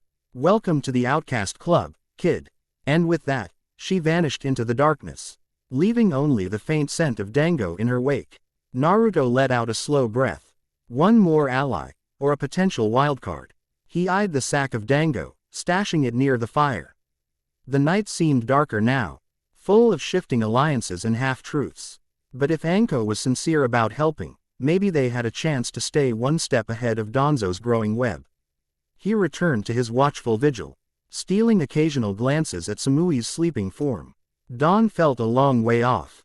Camp in the woods early morning. Samui stirred awake at first light to find Naruto poking listlessly at the embers of the dying campfire. The faint smell of dango lingered in the air. She raised an eyebrow. "You have sweets." He tossed her one of the skewers Anko had left, courtesy of a visitor last night. Samui tensed. Visitor. Anko. A fellow outcast from Konoha. She offered a safe house and some intel. Naruto explained the brief conversation, keeping his voice low so as not to carry through the forest. "She wants to help me stick it to root." Quote. Samui frowned slightly. "Do you trust her?" He considered it. Anko's unpredictable, but she's had her own issues with the Leaf's leadership. She gave me a heads up before. I think she's genuine about wanting to screw over Danzo. Samui sighed, biting into the dango skewer. "Well, any advantage we can get is worth considering. Where's this safe house?" "Near the grass country border. Another day's travel in the opposite direction of Earth country, though." She weighed the options quickly. Root has a wide net. The more unexpected our path, the better. Naruto nodded, relief flickering in his eyes. "Then we go." "Let's go," Samui confirmed, disposing of the skewer stick. "Just be ready for traps. If Anko's double-crossing us." He gave a determined nod. "I won't let anyone get the jump on us again." They packed up camp and headed out, forging a new path south and west, toward the rumored safe house. The watch sat quietly on Naruto's wrist, its earlier erratic transformations dormant. The sun crested the horizon, golden rays cutting through the forest. Another day, another direction, another chance at outmaneuvering their hunters. Grassy expanse midday. The land changed from rugged pine forests to rolling grasslands, dotted with wildflowers. The wind whispered across the open fields, offering nowhere to hide but the occasional cluster of boulders. Naruto and Samui kept a brisk pace, eyes peeled for any sign of movement. A distant silhouette soared overhead, a hawk, perhaps. Samui shielded her eyes, watching it circle once before heading east. "We might stand out here. No cover." "Yeah," Naruto agreed, scanning the horizon. "At least it's a straight shot. If Root was lurking, we'd see them coming." "Assuming they're not behind us already," she muttered, glancing back. Naruto tried to lighten the tension. "We can always test that new watery transformation. You know, slip under the ground if there's a hidden spring or something." Samui snorted softly. "You realize that's not how ground works, right?" But a tiny smile tugged at her lips. "Still, it's a handy form for crossing rivers."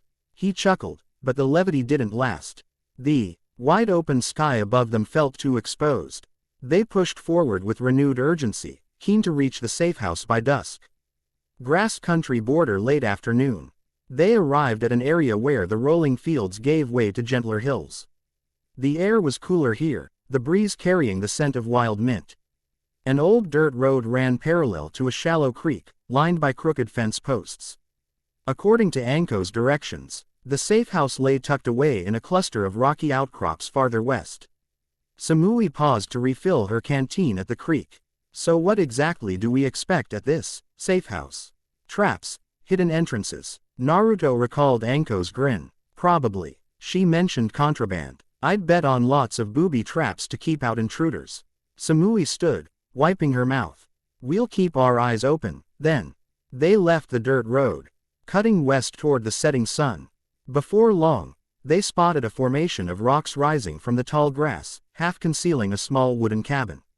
It looked old, the roof sagging in places, but sturdy enough to still be habitable. Naruto crouched behind a boulder, gesturing for Samui to do the same. "Let's scout." He activated a bit of chakra to sharpen his senses. The area around the cabin appeared deserted. No chakra signatures jumped out at him. But there was a subtle tension in the air, a trap, maybe. Samui signaled for him to follow. They approached cautiously, weaving between rocks until they reached the cabin's side. A rickety window gave them a glimpse of the dim interior, just a small table, some dusty shelves, and a threadbare mat on the floor. No sign of Anko, or anyone else. Samui tested the door, which was locked from the inside. She stepped back, preparing to kick it down, but Naruto held up a hand. "Let me try something." He moved to the window, which had a small latch. A bit of dexterous fiddling with a kunai, and the latch clicked open. The window creaked outward. He slipped inside, careful not to disturb the dust. Inside, the air was stale, tinged with old incense. He moved across the floorboards, eyes scanning for traps. Samui followed through the window, sword at the ready. They navigated the cramped space until they found a hidden latch beneath the tattered mat. Naruto tugged, revealing a trapdoor set into the floor. He offered Samui a wry grin. "Bet this is where Anko keeps her stash." She nodded, posture tense. "Go slow." Naruto lifted the trapdoor gently. A waft of cool, damp air washed over them, accompanied by the faint smell of metal and old parchment. He peered down a short wooden ladder leading into an underground chamber. A flickering torch sconce illuminated a rough-hewn passage. Heart pounding, Naruto descended first, Samui behind him. If this is a trap, we're about to find out the hard way. Hidden underground chamber. The underground corridor was only tall enough for Naruto to stand upright, but Samui had to duck slightly. The walls were reinforced with thick planks, and the floor was packed earth. Old crates lined one side, and a sturdy metal door blocked further passage at the end. Naruto spotted a kunai stuck into a wooden support beam. A small note fluttered beneath it. He plucked it free, heart thudding. "Hey, kid," it read in Anko's messy scrawl. "Had some business come up. You can use this place in the meantime. Don't set off the toy snakes I left behind unless you want to lose a limb." Anko. He grinned despite himself. Classic Anko. Samui peered over his shoulder. "Toy snakes. Probably booby traps," Naruto replied, scanning the crates. "We'll have to watch our step." They moved cautiously, searching for anything that looked like a serpent-shaped explosive or summoning tag. Sure enough, they found a few cunningly rigged snake sculptures nestled in corners. Samui disabled them with practiced skill, shaking her head at Anko's sense of humor. Finally, they reached the metal door. Naruto pressed a hand against it. Locked. He tried the handle, no budge. A quick test of brute force achieved nothing but a muffled clang. Samui slid a lockpick from her pouch, kneeling by the door. "Got it," she muttered. It took her a minute, but the mechanism clicked. The door swung inward with a creak, revealing a cramped storage room lit by a single hanging lantern. Shelves lined the walls, stacked with scrolls, weapons, and bizarre contraband, some of it likely black market items from across the shinobi world. Naruto stepped inside, jaw dropping. He recognized some of the gear. Experimental kunai, sealed jars of rare poison, even a few stolen summoning scrolls. Holy, Anko's been busy. Samui quietly explored the shelves. "This is quite the stash," she murmured. Her gaze caught on a cloth-wrapped blade resting on a top shelf. She reached up, gently unwrapping it. The weapon inside was a short katana with unusual inscriptions along the blade. Swords from the land of iron. She guessed, testing the balance. Definitely contraband. Naruto ran his fingers over a row of sealed scrolls. Each was labeled with cryptic notes. Specimen number 12 do not open. Curse tag extremely volatile, and so on. He shivered. Anko must have collected these over the years, either confiscating them on missions or buying them on the black market.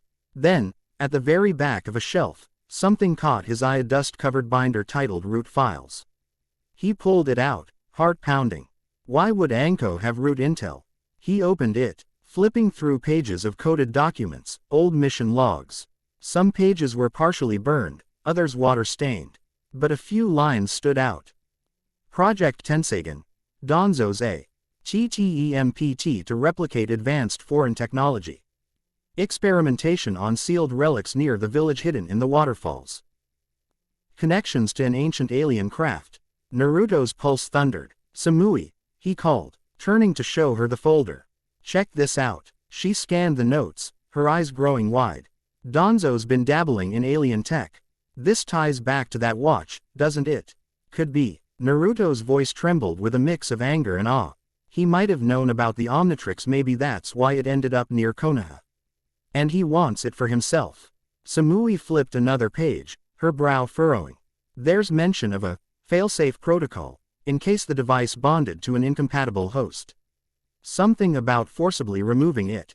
Naruto swallowed, reflexively touching the watch. Remove it, by force. He recalled how the omnitrix felt fused to him. The idea of Danzo or Root forcibly extracting it made his skin crawl. Samui's gaze flicked to him.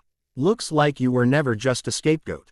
This might have been Danzo's plan from the start: frame you, get you exiled, then capture you outside the village's jurisdiction. A surge of cold fury flooded Naruto's veins. So the entire fiasco wasn't just paranoia. Danzo orchestrated it to claim the omnitrix. He slammed the folder shut, fighting to steady his breath. I'll make him pay for this. Samui rested a hand on his shoulder, voice subdued. We will. But we can't just rush in blind. We need a plan, allies, a strategy. He exhaled, shaking off his anger. You're right. He looked around the room. We can use this place to train, gather intel. If Danzo's messing with alien relics, maybe the watch can lead us to them first. She nodded. Agreed. That could give us leverage and maybe keep the watch from drawing more alien threats. Naruto set the root files aside and turned to her with renewed determination. Let's do some recon. If we can find leads on these relics or this so-called alien craft, we might get ahead of Danzo, and figure out how to control or seal the watch's powers if needed. Samui's eyes met his, a spark of resolve passing between them. I'm with you. He felt a swell of gratitude. Samui, Tenten, even Anko. Maybe I'm not alone in this fight after all. All right, let's get started. Over the next few days, training and information gathering. In the relative safety of Anko's hidden bunker, Naruto and Samui settled into a pattern. By day, they pored over the contraband files, deciphering Root's coded notes. By night, they trained in the secluded meadow behind the cabin, pushing the omnitrix forms to new limits. Samui sparred with Naruto's forearm transformation, helping him refine technique beyond brute force. He discovered that each pair of arms could channel a different chakra nature simultaneously fire in one set. Wind in the other, though mastering that synergy took time. He also experimented with the watery alien form in the shallow creek nearby, honing precise water blasts rather than wild torrents.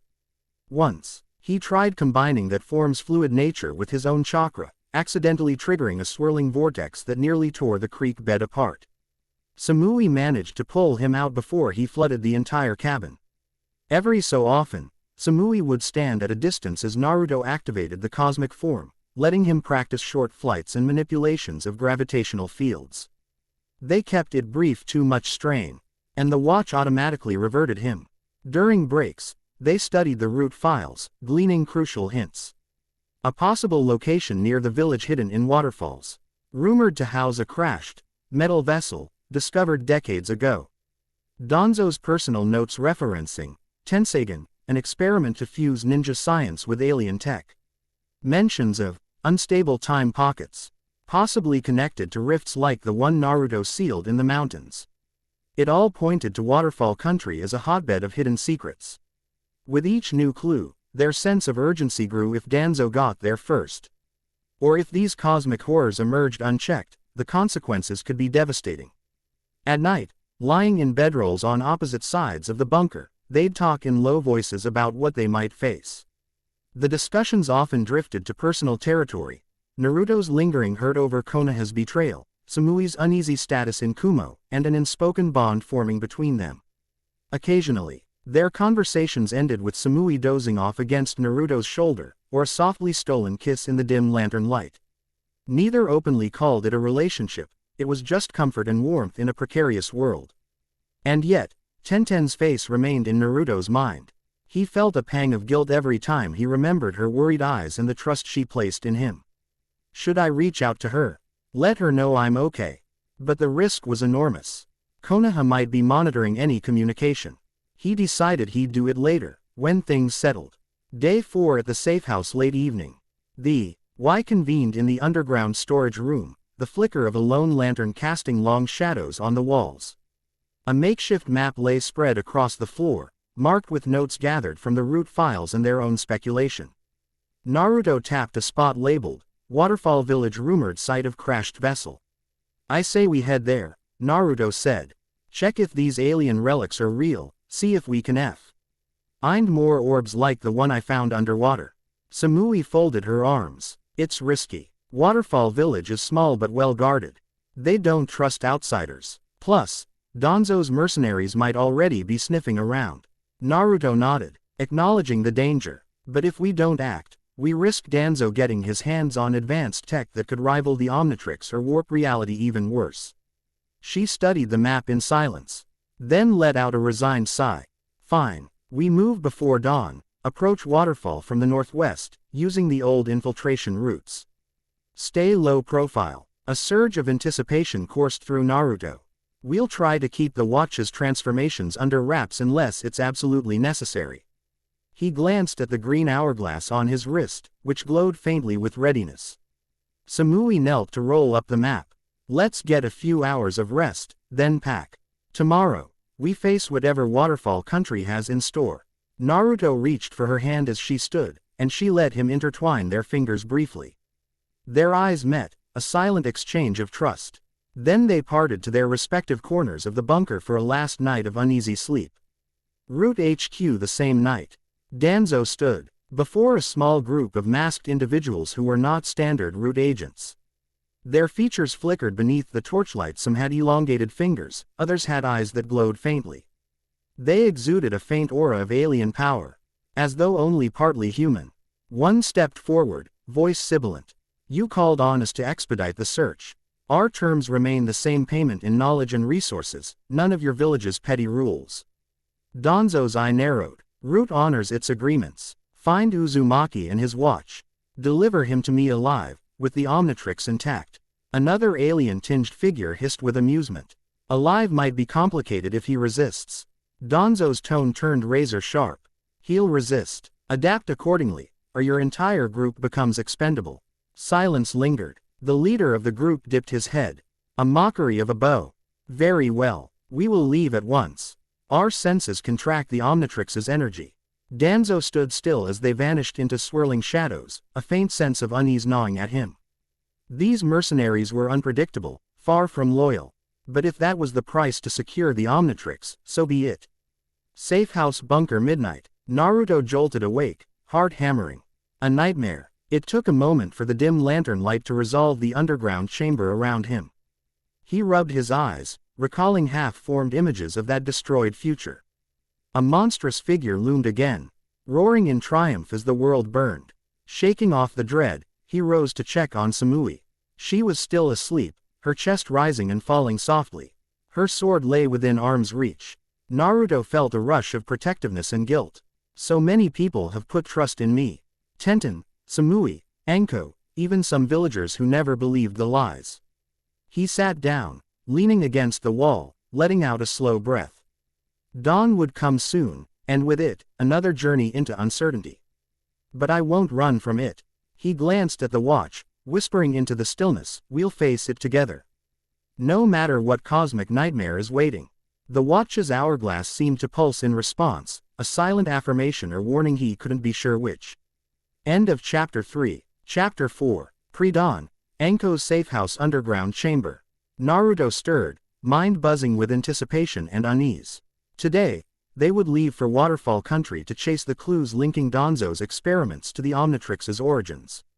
Across the small chamber, Samui finished packing her gear, moving with methodical efficiency. Their eyes met, and she gave him a subtle nod of readiness. He returned it with a tense smile, then shouldered his own pack. Let's head out before first light. Together, they climbed the ladder up into the dusty cabin, then slipped into the cool morning air. Stars still dotted the sky, and the horizon carried only the faintest hint of dawn. Outside the cabin, gray light of dawn. They moved quickly through dewy grass, boots leaving dark trails in the wet blades. The hush felt heavier than usual, like the land itself was holding its breath. Samui scanned the distance, hand resting on her sheathed blade. No sign of Anko. Think she'll meet us on the way. Naruto glanced back at the hidden trapdoor they'd left behind. Not sure. She plays by her own rules. He thought briefly about the root files they'd uncovered. If she has more intel, I'm sure she'll pop up unannounced. They set off westward, aiming to skirt known roads and avoid drawing attention. The plan was to circle around grass territory and approach waterfall country from a less guarded path. It'd be a long trek days, if not more, but hopefully less risky. A cool breeze ruffled Naruto's hair. He sensed the watch humming softly, as though aware of the upcoming journey. Hold on, buddy, he thought, half amused. We're not letting you pull any surprise transformations this time unless it's an emergency. Pav. Tenten Konoha Border Outpost. Tenten sat perched on a tree branch overlooking a lonely checkpoint at the edge of fire country. She wore civilian clothes under a lightweight travel cloak. Officially, she'd told her superiors she was taking time off for personal reasons. Unofficially, she was tracking rumors of Naruto's whereabouts. Below, 2 Konoha guards gossiped in hushed tones about Root's latest deployment. Tenten strained to catch their words. Some big chase after the demon boy. Danzo's tripling efforts, one guard mumbled. Yeah, rumor says Naruto's got a weapon more dangerous than the 9 tails, the other replied. No idea what that means. But Root is crossing the borders like they own them. Tenten's grip on the branch tightened.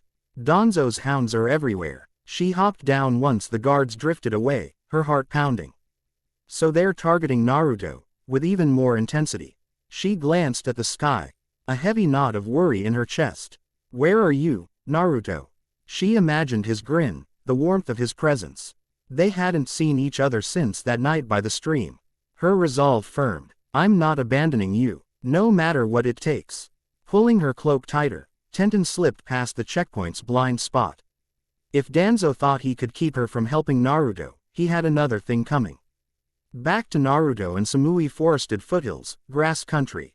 By midday, the terrain morphed from open fields into rolling woodlands. Towering oaks and twisting vines provided a canopy of shifting light. Naruto led the way, following the rough directions they'd pieced together from the route files. Samui's gaze swept the undergrowth. Any chance of bandits? He snorted softly. If any show up, they'll regret it. He felt a flicker of memory transforming into the 4-armed brute and tossing boulders like they were pebbles. As if reading his thoughts, Samui offered a faint smile. You've come a long way with those forms, she said. The training helped. He exhaled. Still not enough control. I'd rather not blow our cover by turning into some giant flaming alien. She paused, resting a hand on his shoulder. If it keeps you alive, do it. Your survival matters more than secrecy. Naruto felt warmth at her firm tone, both comforted and stirred by her unwavering support. They pressed on until the sun hung high, the forest floor crackling underfoot.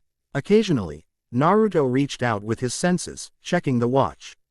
So far, no unusual pulses or forced transformations. Good. A rocky ridge overlooking a hidden valley late afternoon. They emerged atop a ridge that dropped into a picturesque valley below. A winding river sparkled in the distance, lined by lush greenery. According to their map, beyond that valley lay the border to waterfall country. Samui knelt, scanning the terrain. We'll need to cross that river, then head northwest. Naruto felt a tingle of excitement. Yeah, we're close. Just then, a soft rustling made them both tense. They ducked behind a craggy rock, exchanging a look of readiness. Footsteps approached 2 figures, carrying themselves like seasoned shinobi. Naruto peered over a rock edge and saw 2 masked individuals in black cloaks. Their body language was off too smooth, almost unnatural. The hair at the back of Naruto's neck rose. They're not normal shinobi. Samui shot him a questioning glance. He gave a slow nod, confirming the danger. The cloaked pair halted at the ridge's edge, scanning the valley like they were searching for something or someone. One raised a pale hand, elongated fingers tapping a strange device strapped to their forearm. A faint beep echoed, reminiscent of the omnitrix's tones. Energy signature is faint, the figure said, voice distorted. He's near. The other nodded. Stay alert. Our payment depends on capturing the omnitrix intact. Naruto's stomach twisted. Sadanzo's mercenaries have arrived. Samui clenched her jaw. They both moved in absolute silence, inching farther behind the rocky outcrop. One wrong move, and these mercenaries would sense them. A tense moment stretched. The masked pair continued scanning the valley, apparently unaware of Naruto and Samui's hiding spot. Then, as if receiving an unseen signal, they descended the ridge, leaving no footprints behind. When they were out of earshot, Naruto let out a breath. Looks like they're hunting me, all right. Samui frowned. They're not from any ninja village I know. That device, some sort of tracker. Probably. Naruto's heart pounded. We need to move fast. If that thing can pick up the Omnitrix's signal, they'll zero in soon enough. Samui nodded sharply, and they hurried down the opposite side of the ridge, taking a winding route through dense undergrowth. Pav. The cloaked mercenaries. As they reached the valley floor, the taller mercenary paused. Its mask concealed a face not entirely human, the eyes glowed faintly, and the skin had an unnatural pallor. It glanced at the scanning device on its arm. We've lost the direct trail. Interference from local flora. Its partner snarled softly, lifting a metal CYL ender that flickered with arcs of purple lightning. Don't forget we can sense dimensional rifts too. The Omnitrix user sealed one recently.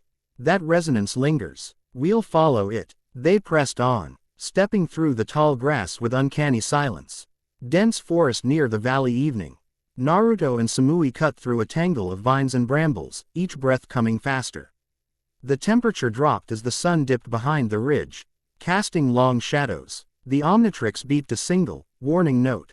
Naruto tensed. They're close. Samui's hand tightened on her hilt.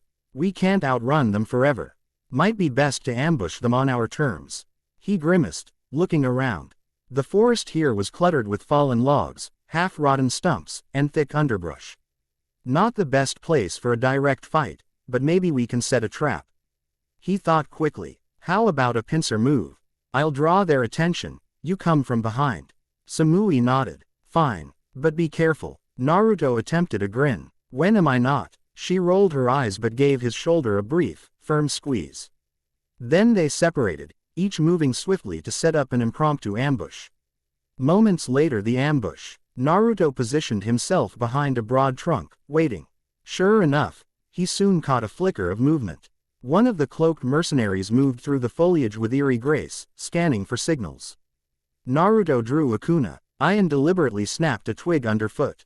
The figure's head jerked up, fixating on the noise. There you are, it hissed, voice echoing oddly.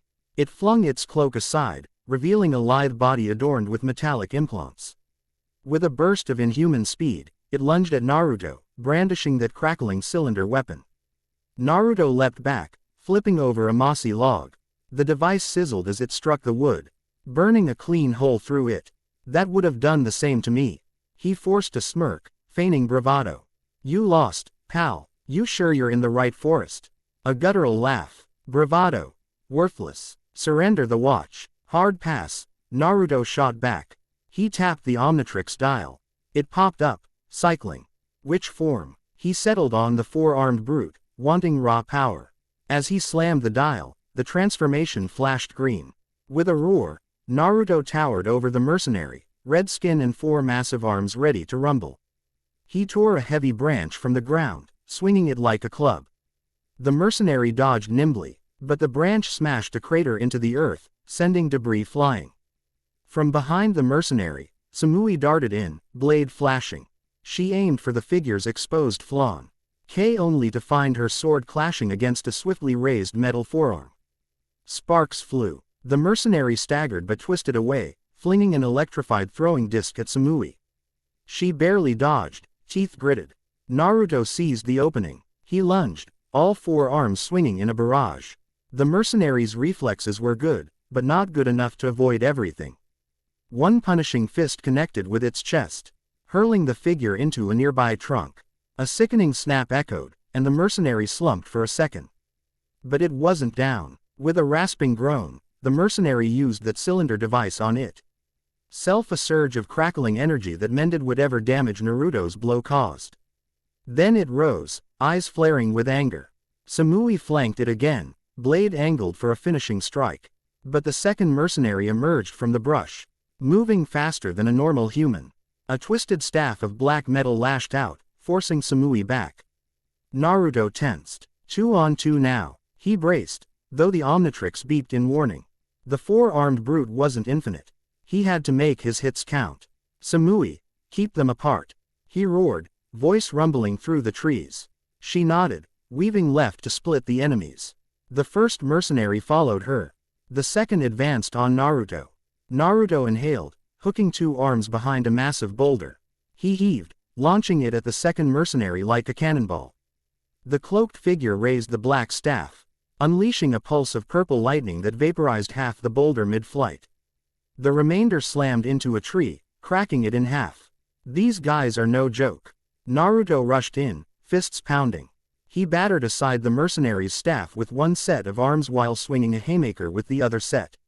The blow connected, sending the mercenary skidding. But it recovered with supernatural speed, swirling that staff to slash at Naruto's torso. Sparks flew on impact, pain radiating through him despite the brute form's toughness. Meanwhile, Samui locked blades with the first mercenary, whose cylinder crackled dangerously. She pivoted with lethal grace, parrying each thrust, inching closer. A faint high, a slash low, she clipped the mercenary's side, drawing a hiss of pain. "I'll carve you to pieces if you don't back down," she warned, voice cold. The mercenary snarled, lunging again. Sparks flared as the cylinder clashed against Samui's sword. She grimaced at the jarring force. The weapon was no ordinary steel. Nearby, Naruto grappled with the second mercenary. 4 arms locked with the staff, each trying to overpower the other. The watch beeped red. He felt the transformation wavering. Not now. A wave of green light enveloped him. He reverted to normal with a gasp. The mercenary seized the moment, striking with the staff.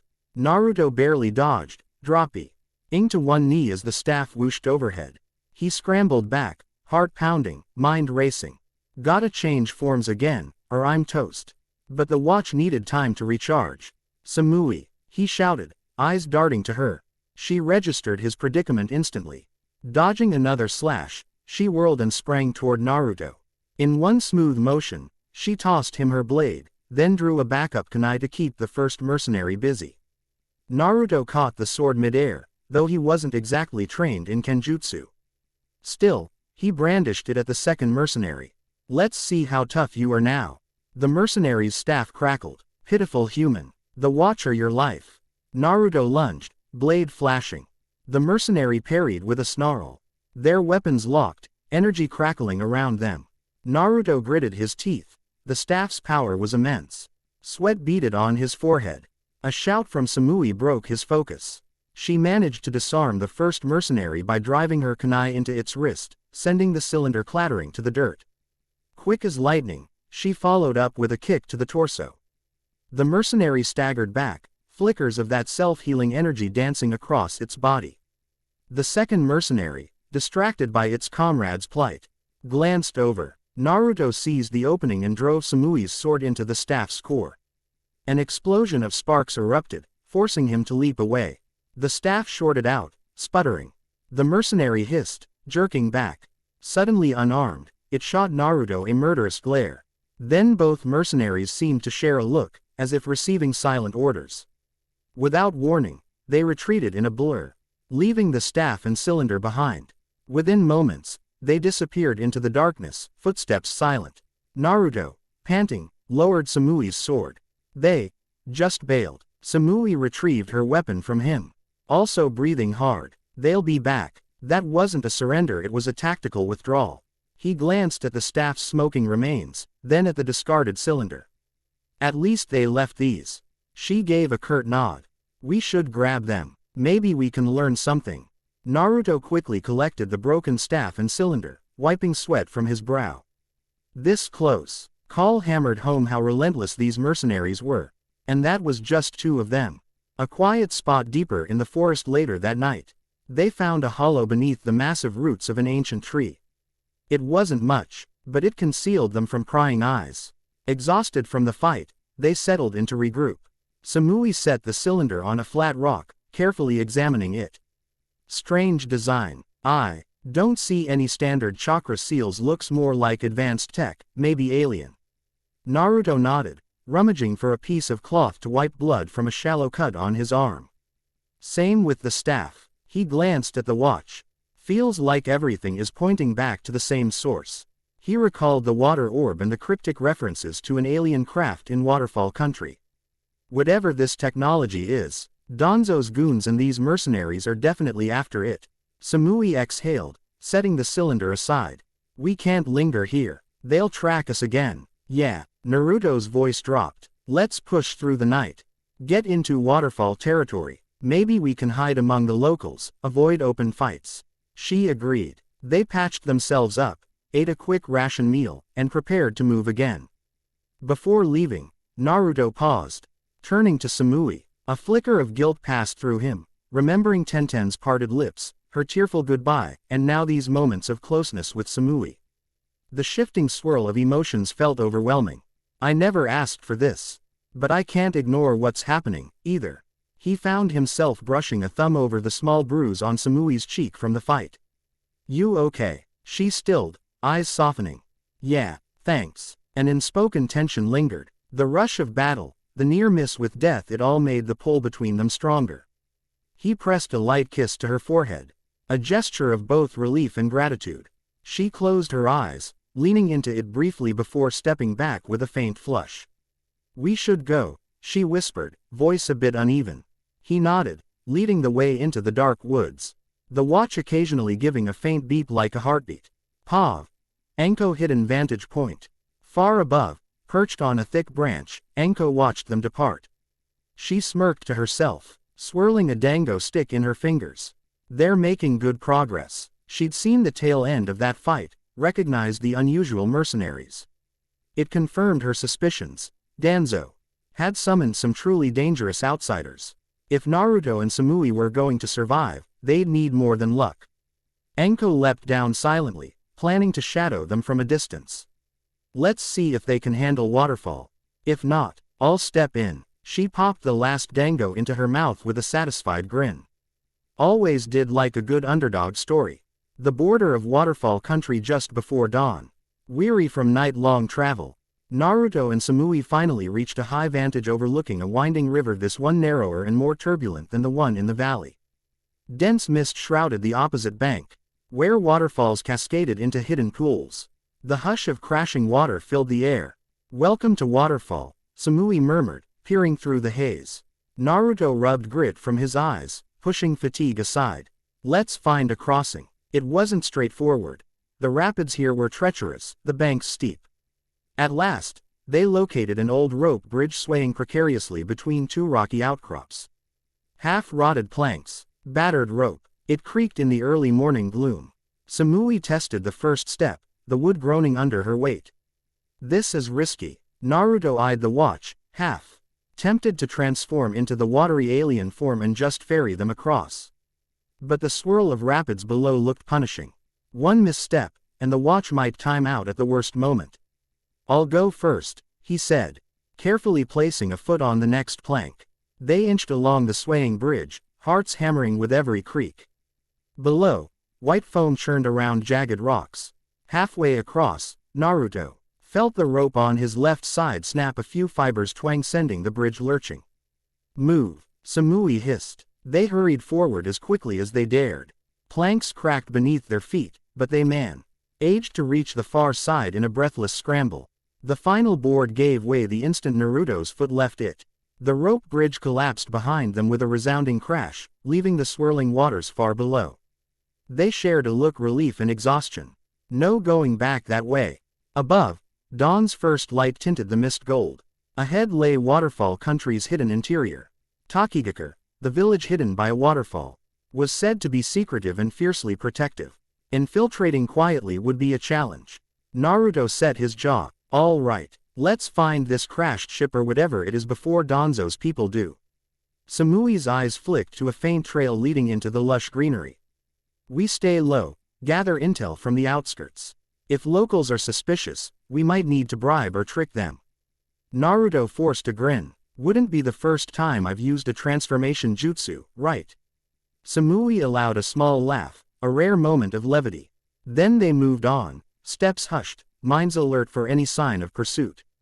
Deep in waterfall territory late morning, they followed the distant roar of waterfalls, occasionally spotting glimpses of tall cliffs and hidden pools. The environment here was lush, dripping with moisture. Vines hung from rock faces, and exotic flowers bloomed around crystal-clear streams. Eventually, they came across a group of traveling merchants, locals by their clothing, hauling produce in crates. Naruto and Samui observed from a hidden vantage, trying to gauge the best approach. One merchant, an elderly man with a bandaged leg, fell behind the group. Samui motioned for Naruto to wait, then emerged from the foliage, hands raised to show no threat. "Sir, apologies for the intrusion," she said politely. "We're travelers needing directions. My companion and I got separated from our group." The old man blinked, gripping his walking stick. "You're not from here, are you? We don't see many foreigners." Samui put on a respectful smile. "We mean no harm. Our route took us near this region, and we heard of rumored ruins." The man eyed her warily, then sighed. "There's talk of an ancient site deep in the jungle. You can't miss it if you follow the hidden streams. Be warned, the waterfall shinobi guard these lands fiercely." Naruto quietly emerged, nodding gratitude. "Thank you." The old man grunted, glancing at the watch on Naruto's wrist. "Strange ornament," he muttered, but didn't pry further. With a hint of suspicion, he hobbled to rejoin his group, leaving Naruto and Samui with at least a partial direction. Jungle path noon. They trudged through thick vegetation, guided only by the merchant's cryptic hint: follow the hidden streams to find the ancient site. Each step took them deeper into Takigaku's domain. The humidity intensified, sweat beading on their brows. Samui kept an eye out for any sign of village patrols. "If we run into waterfall shinobi, they might attack on sight." Naruto exhaled. "We'll try diplomacy first. I'm tired of fighting every single day." They pushed past a curtain of vines and froze. The watch beeped softly, a sure sign something was near. Ahead, partially camouflaged by overgrown foliage, stood a structure of sleek metal embedded in the rock face. Time and nature had weathered it, but it was unmistakably not from the shinobi world. Naruto's heart thumped. This might be the crash site. Samui approached cautiously, palm resting on her sword. "Look at these markings." She ran her fingers over strange grooves in the metal plating, similar alien inscriptions to what they'd seen on the orb and in the shrine's statue. A broken hatch led inside, darkness yawning beyond. Naruto swallowed. "Let's check it out." They slipped through the hatch, finding a corridor with warped metal walls. Dim streaks of sunlight filtered through cracks in the hull. The air smelled of rust and damp earth. As they ventured deeper, the passage sloped downward. Runes glowed faintly in the gloom.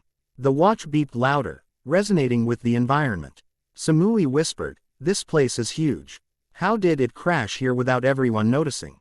Naruto's voice echoed softly. "The waterfall folks might have kept it secret for decades." Suddenly, the corridor opened into a cavernous chamber. Loose cables hung from the ceiling, corroded control panels lined the walls.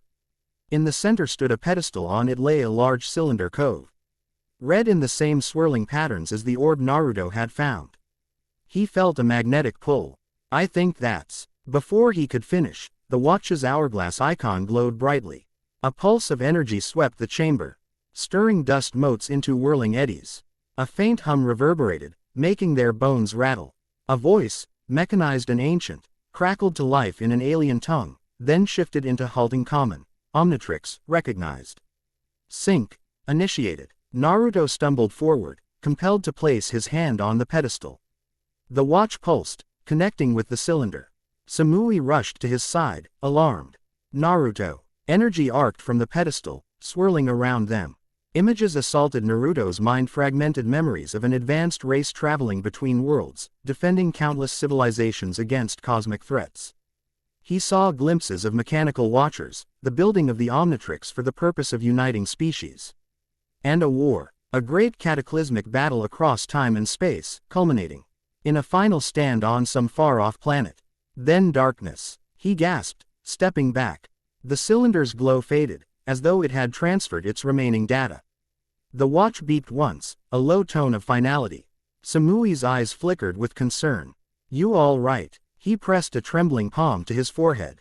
"I saw things, like a blueprint of how the watch was created.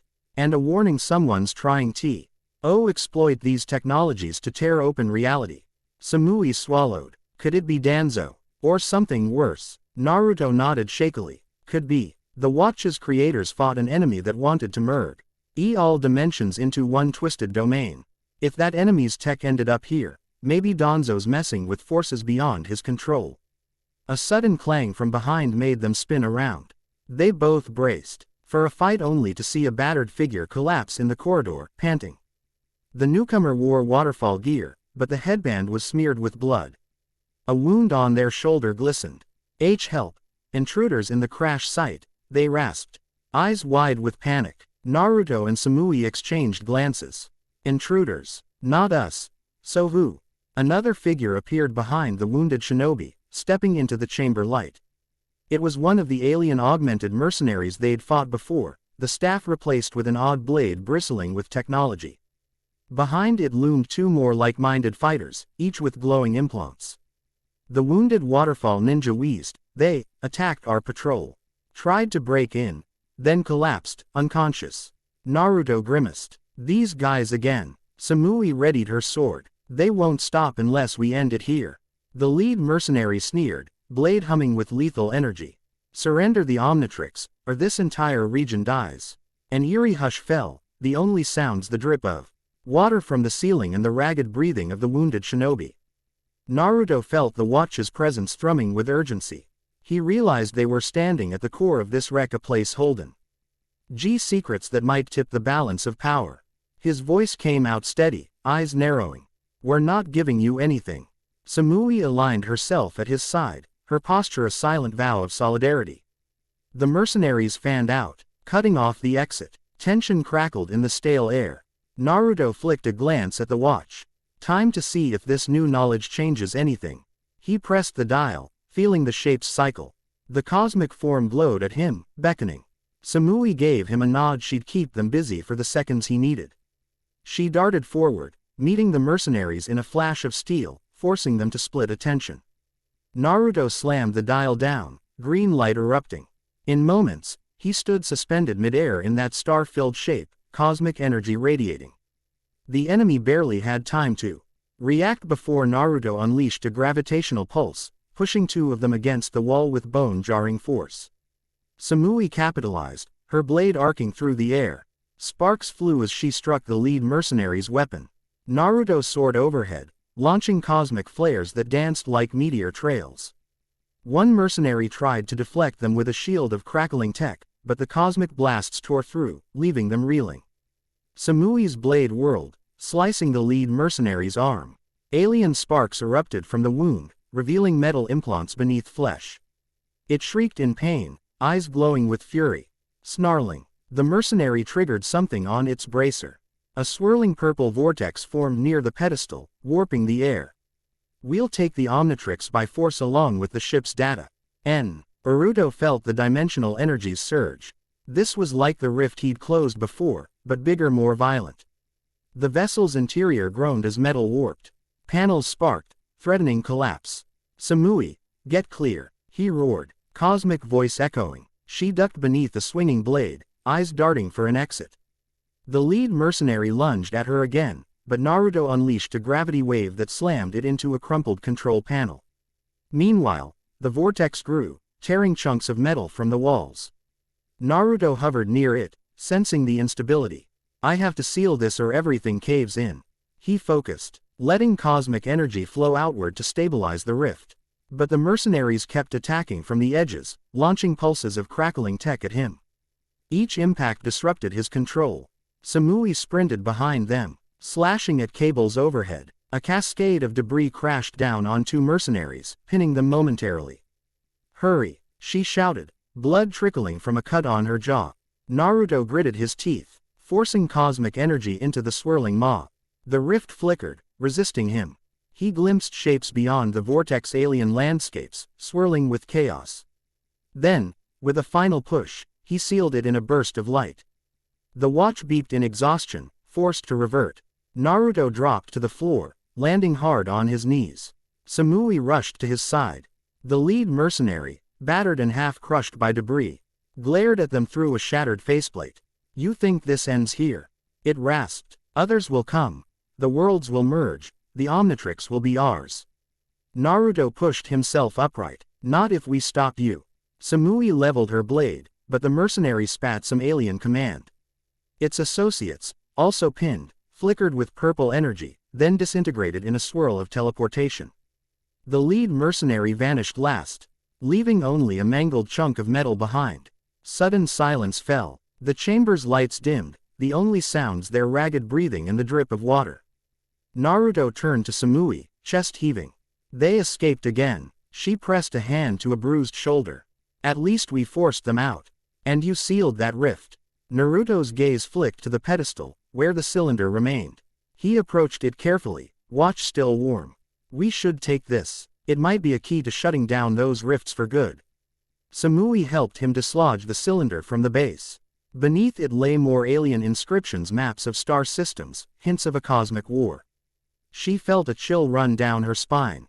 This is bigger than we imagined. She inhaled. We have to get out of here before waterfall shinobi arrive. We can't fight a whole village on top of these mercenaries. Naruto nodded, gaze lingering on the battered waterfall ninja lying nearby. What about him? Samui checked the ninja's pulse. Alive, but barely. If we stay to help, we'll be discovered. If we leave him, we're condemning him. Naruto set his jaw. We help. Despite the danger, he couldn't abandon an innocent. He knelt, channeling a bit of chakra to stabilize the ninja's worst wounds. We'll move him outside, call for help, then vanish. Samui gave a tight nod. All right, but we have to hurry. They lifted the unconscious shinobi, carefully navigating back through the corridor. The hull creaked ominously, as if threatening to cave in. Outside, the sunlight was bright after the gloom. They laid the wounded man near a mossy boulder. Naruto quickly scrawled a note. You were injured by foreign attackers in the metal ruin. They fled. We mean no harm to Waterfall. Good luck. He pinned it to the ninja's vest, hoping that would avert immediate suspicion. With a final look, Naruto and Samui slipped into the thick foliage, hearts pounding. Clearing near the crash site a short while later, they paused to catch their breath. The cylinder tucked securely in Naruto's pack. Samui wiped sweat from her brow, stance weary but alert. So, we got what we came for, right? Naruto nodded slowly. Part of it, anyway. We have some intel and the knowledge that these mercenaries won't stop. She regarded him, voice quiet. What's our next move? He stared at the watch, recalling the cosmic visions. There are more relics out there. More orbs like the one I found. We need to gather them before Danzo or these aliens do. Then maybe we can end this threat for good. Samui's amber eyes shone with resolve. Then we keep going, whatever it takes. A gentle breeze ruffled their clothes. In the distance, waterfalls roared. For a moment, they allowed themselves a brief exhale of relief. They'd survived another encounter, claimed another piece of the puzzle. Naruto glanced down at Samui, a surge of affection and gratitude flooding him. He squeezed her hand, letting the warmth settle between them. We'll figure out the rest, together. Somewhere in the shadows, others were on the move. Danzo's agents, alien mercenaries, perhaps old friends like Tenten, all converging on a battle whose stakes grew with every new discovery. But for now, Naruto and Samui pressed onward, determined to shape their own fate in a world that seemed ready to tear itself apart. End of Chapter 4. Chapter 5. Mountain Trail near Waterfall Country. Early dawn. Naruto and Samui trudged along a narrow path carved into the mountainside, the sky behind them soft with the first touches of sunrise. Their clothes were smeared with dirt from the previous day's battles. Each step felt heavier than the last, but neither showed signs of surrender. They had the cylinder from the crashed alien ship, now carefully wrapped and stashed in Naruto's pack. The omnitrix on his wrist lay quiet for the moment, though a subtle pulse reminded him of the cosmic power resting beneath the surface. Samui halted near a jagged ledge, scanning the rugged cliffs. We should be close to a safer route. The main roads are too risky. Naruto nodded, resting a hand on the watch. I don't sense those mercenaries nearby, but they could ambush us at any time. Samui's eyes flicked to his. Are you able to sense them through the watch? Sort of. Each time we clash, the watch picks up weird energy signatures. His voice turned bitter. They're not normal ninjas. More like half-cybernetic aliens. Samui folded her arms. We can't keep wandering indefinitely. Let's regroup with Anko if she's still around. That safe house might be compromised, but she could have other hideouts. Naruto inhaled, bracing himself. Right. We backtrack around these mountains, see if we can pick up her trail, or at least find somewhere to catch our breath. They share. A glance of agreement and continued down the rocky path, hearts pounding with a mix of dread and determination. A hidden clearing mid-morning. They navigated twisting gullies and dense undergrowth, until a small clearing opened before them, ringed by ancient pines. The wind whispered through the branches. For a fleeting moment, it felt peaceful. A stir in the brush made them freeze. Weapons at the ready, they tensed until Anko stepped out, that familiar smirk dancing on her lips. Finally, she drawled, crossing her arms. "You two have been running circles around these hills." Naruto let out a relieved breath. "Anko. Good timing." Quote. Samui stayed on guard, but gave a slight nod. "We ran into Danzo's mercenaries again. They're definitely after us, and they're getting bolder." Anko's smirk faded. "I saw the smoke near the crash site last night. You find anything useful?" Naruto carefully produced the alien cylinder from his pack. "Found this. It's connected to the omnitrix, somehow helps stabilize or close dimensional rifts." Anko's eyes flicked to it, curiosity glinting. "Which means we've got more than just Root to worry about." Naruto nodded grimly. "Yeah, those mercenaries are part of some bigger threat. They're messing with time and space." Anko gestured for them to follow her deeper into the clearing. A small cave entrance lay behind a curtain of moss.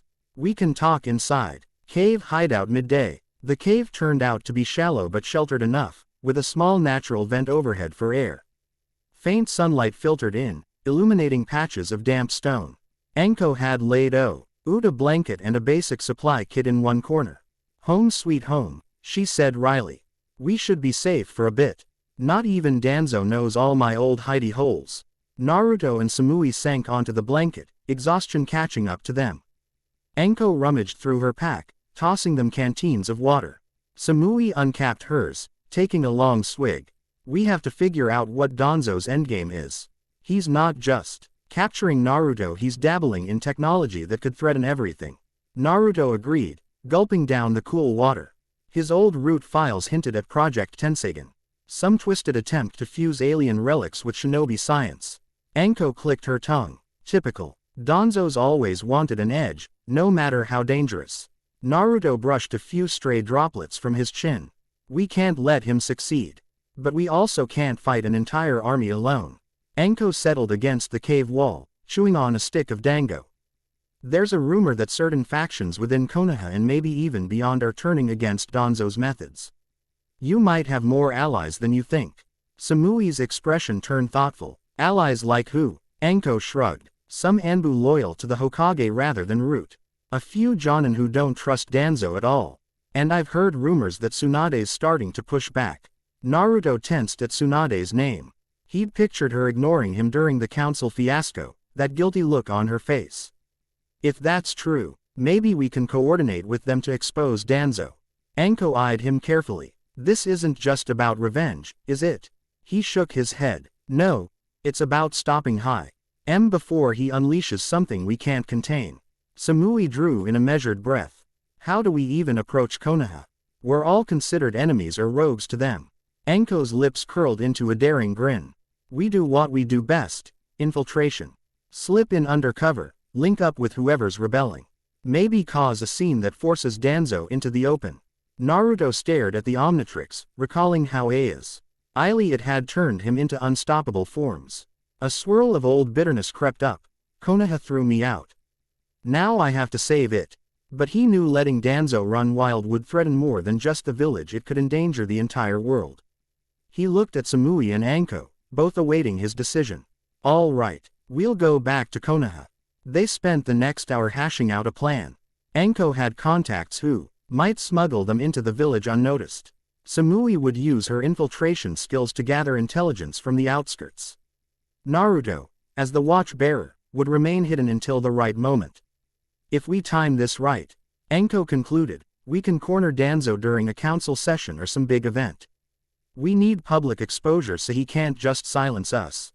Samui nodded. "And if the alien mercenaries show up in Konoha, that might be the proof everyone needs to see how far Danzo's meddled." Naruto's stomach twisted. The thought of returning to the place that had exiled him filled him with equal parts dread and fierce resolve. "I'll do what I have to. Then I'm done with that village for good." Tenten outskirts of Konoha. Tenten crouched behind a stone wall near a seldom used entrance to the village. She'd spent the last few days traveling covertly, dodging route patrols, gleaning rumors about Naruto. Through a gap in the wall, she spotted a swirl of black robes route agents on high alert. They seemed more numerous than ever. They're expecting trouble. Steeling herself, Tenten waited for a shift change. When two guards moved off, she slipped inside. The Konoha streets felt strangely oppressive. Posters with Naruto's face wanted for treason adorned some bulletin boards. Others had been torn down or defaced, telling her not everyone believed the official story. She pressed on, heart pounding, until she reached a quiet district near the edge of the marketplace. There, behind a paper lantern shop, waited a contact, a middle-aged woman in civilian clothes who used to serve as a field medic. "Hanako-san," Tenten asked softly, glancing around. The woman nodded, eyes darting nervously. "You're the friend of Naruto, right?" Tenten hesitated, but the desperation outweighed caution. "Yes." Hanako bit her lip. "I've heard rumors from the hospital. Strange injuries, alien tech, hush-hush investigations. Danzo's route is bringing in wounded mercenaries that aren't quite human. The Hokage doesn't fully trust them but can't stop them without proof." Tenten's jaw tightened. "Alien mercenaries, so it's true. Do you know if Tsunade is doing anything about it?" The woman nodded jerkily. "She's pushing for a council session to address Route's unauthorized expansions. But Danzo's got the elders on his side. There's talk of forcibly removing Tsunade if she interferes too much." A cold anger seeped into Tenten's veins. So the tension in Konoha is worse than ever. She bowed quickly. "Thank you. I'll do what I can." Before the woman could protest, Tenten slipped away, mind racing. "Naruto, wherever you are, we need you here. This village is in chaos." 3 days later, forest near Konoha's eastern gate. Naruto, Samui, and Anko crouched among thick shrubs, peering at the imposing walls of Konoha in the distance. The broad gates bustled with traffic merchants, shinobi, travelers, but also with watchful guards. Route operatives stood in the background, scanning every newcomer. Anko lowered her binoculars. "Security's tighter than usual. We can't just waltz in." Samui pointed to a side route branching from the main road. "What about that cargo checkpoint? Looks under-resourced." Naruto grimaced. "Route has eyes everywhere. If they spot me, it's over." Anko tapped her chin, then smirked. "Lucky for you, I have some old contraband scrolls stashed around here." She rummaged in a small pouch, producing a camouflage cloak that shimmered faintly. "It's a partial invisibility device, though the effect is fragile." Samui raised an eyebrow. "Won't help me or you." Anko shrugged. "We sneak in the old-fashioned way. Naruto's the one with the giant bounty on his head. Keep the cloak stable, you'll slip right past them." Naruto eyed the device warily. "And if it fails?" Anko patted his arm. "Then you punch your way through, Gaki. But let's pray it doesn't come to that." They waited for dusk, when the checkpoint's attention would be at its lowest. Nightfall, the cargo checkpoint. Lanterns flickered over a narrow side gate where carts of grain and supplies periodically arrived from outlying farms. Naruto, cloak draped over his shoulders, crouched behind a dilapidated storage hut. Samui and Anko watched from further back, ready to cause a distraction if needed. Naruto took a calming breath, activating the cloak. A ripple of distortion shimmered across his form, rendering him nearly invisible. With measured steps, he moved toward the gate. A single guard lounged by a booth, flipping through a ledger. Another rummaged through a supply wagon, half bored. Naruto eased closer, heart pounding. The cloak's edges flickered with his movement. He had to be slow and smooth. Just then, the rummaging guard sneezed, dropping a crate. It crashed to the ground, scattering vegetables. The other guard barked an annoyed laugh, glancing aside. Naruto took the opening, slipping behind them through the narrow gate. His breath came in tight bursts. "I'm in." He stepped into a cramped alley inside Konoha's walls, pressing against a clay building to steady his nerves. The cloak shimmered dangerously, nearly flickering off. He exhaled carefully. Focus. Anko and Samui, still outside, would find another way in. For now, Naruto was alone, invisible, in the heart of the very village that had exiled him. Konoha's back streets late night. Naruto navigated the maze of narrow lanes and darkened shopfronts.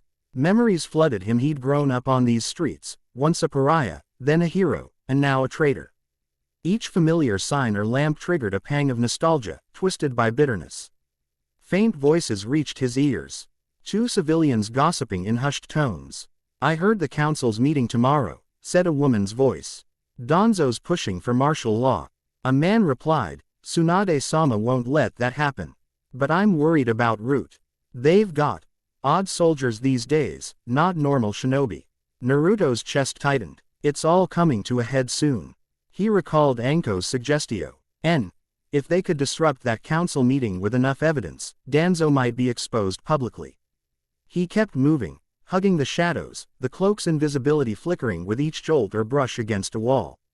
Suddenly, from around a corner, a figure stepped into the alley, a kunoichi with short brown hair and a pair of scroll pouches on her thighs. Naruto's heart leapt. Tenten. She carried herself with anxious urgency. Scanning the darkness. "Naruto. Anko. Anyone," she whispered, clearly searching. Naruto hesitated. If he dropped the cloak now, would she cry out? But it was Tenten she'd risked herself before. His guilt at leaving her behind weighed heavy. Carefully, he deactivated the cloak. The shimmer vanished, revealing him. Tenten gasped, nearly dropping the small lantern in her hand. Naruto," she whispered, eyes wide. She lunged forward, grasping his forearms, tears brimming. "You're here. I've been looking everywhere." Emotion tangled in Naruto's chest. He gently squeezed her shoulders. "Yeah, I'm back." She swallowed, trying not to cry. "Why now? It's so dangerous." He smiled ruefully. "Because it's time to end Danzo's schemes. We've got proof he's working with alien mercenaries, messing with powers that could destroy everything." Her gaze flicked to the watch on his wrist, shining faintly in the dim alley. "So the rumors about your transformations are true?" He nodded, jaw tight. "It's complicated, but we have to stop him, Tenten. Tsunade's in trouble, the village is in trouble, everyone's in trouble, if Danzo keeps this up." She stepped closer, biting her lip. "I'm with you, whatever you need." Naruto let out a breath, relief mingling with guilt. Memories of Samui flashed in his mind, but Tenten's sincerity was undeniable. He gently pulled her into a brief hug. "Thanks. I missed you." She closed her eyes, arms around him. In that moment, the old warmth between them flared, and her lips found his in a quick, desperate kiss. He froze, startled, then responded softly. The reality of tension and longing colliding in a single heartbeat. When they pulled apart, Tenten's face burned. Sorry, I just." He shook his head, voice hushed. "It's okay. I'm glad you're safe." She wiped her eyes, regaining composure. "We should move. Root's patrolling everywhere." Naruto reactivated the cloak. "Lead me somewhere safe, then we can plan." She nodded. "Say, TTING," her lantern aside to avoid drawing attention. "Follow me." A hidden apartment, midnight. Tenten guided Naruto through twisting back routes, eventually arriving at a nondescript apartment building. She unlocked a rear window, helping him climb inside. The apartment was dim, sparsely furnished, clearly a temporary hideout. Tenten lit a small oil lamp, revealing a single room with tatami mats. Naruto slipped off the cloak, exhausted. Tenten offered him a blanket and a canteen of water. "I've been staying here, out of sight. The walls are thin, though, so keep your voice down." He nodded, gulping water. "Thank you." She crouched beside him, eyes searching his. "How do we expose Danzo?" Naruto pressed a palm against the omnitrix. "Tomorrow, there's a council meeting, right? If we crash it, with proof of Danzo's alien deals, and if these mercenaries show up wanting the watch, it might be enough to push the elders or at least the Jonin command to act." Tenten blew out a tense breath. "That's a lot of ifs. But Tsunade can back you up. She's been rallying what support she can." Naruto managed a small grin. "We'll make it work. Anko and Samui are sneaking in as well. I'll need your help from inside." Tenten's cheeks flushed faintly at Samui's name, but she focused. "Count on me. I can gather my old teammates, maybe some other Jonin. They owe me favors." He gripped her hand. "Thanks, Tenten. And I'm sorry for dragging you into this." She squeezed his fingers. "I'd rather be by your side than let you face this alone." A beat of silence. Then they let go, each settling into a corner of the cramped room. Despite the swirling tension, Naruto's eyelids grew heavy with fatigue. Tomorrow, it ends or begins something entirely new. Morning Council Hall, Konoha. The tall, circular chamber bustled with hushed conversation. High-ranking elders, clan heads, and Jonin representatives filled the seats around a broad central floor. At the head stood a raised dais for the Hokage Tsunade. She looked tired but resolute. Scanning the assembly, Danzo stood nearby, cane in hand, bandaged face revealing only one cold eye. A line of root operatives flanked him, their presence uncomfortably strong in a place usually guarded by standard Anbu. Homura, one of the elder advisors, cleared his throat. We call this special session to order. The matter of Root's expanded operations stands first on the agenda. Danzo's expression remained impassive. Root has acted only to safeguard Konoha from outside threats. Tsunade, voice firm, retorted, your men have been crossing borders without my authorization. Rumors abound of unauthorized experiments, suspicious alliances. She folded her arms. Care to explain, Danzo? A murmur rippled through the hall. Danzo's visible eye narrowed. My ope. Rations are classified for the village's protection. A Hokage should understand the need for secrecy. Tsunade's jaw clenched. She looked ready to press further when a loud crash echoed from the rear doors. The entire chamber turned. Rear entrance, Council Hall. Naruto burst in, cloak shimmering around him half invisible for just a second before it shorted out completely. Sparks flew, revealing him fully. Gasps filled the hall, some in shock, others in anger. Tenten and Anko flanked him. Samui stepped out from the shadows, her Kumo Hitai hidden. The root operatives scrambled, forming a defensive line. Uzumaki Naruto. Homura blustered, face paling. Danzo's single eye flashed with recognition and alarm. You dare. Naruto strode forward, fists clenched, the omnitrix gleaming. I'm here to expose your lies, Danzo. His voice rang out, reaching every corner of the chamber. Tsunade's eyes widened. Naruto. Relief, worry, and anger mixed across her features.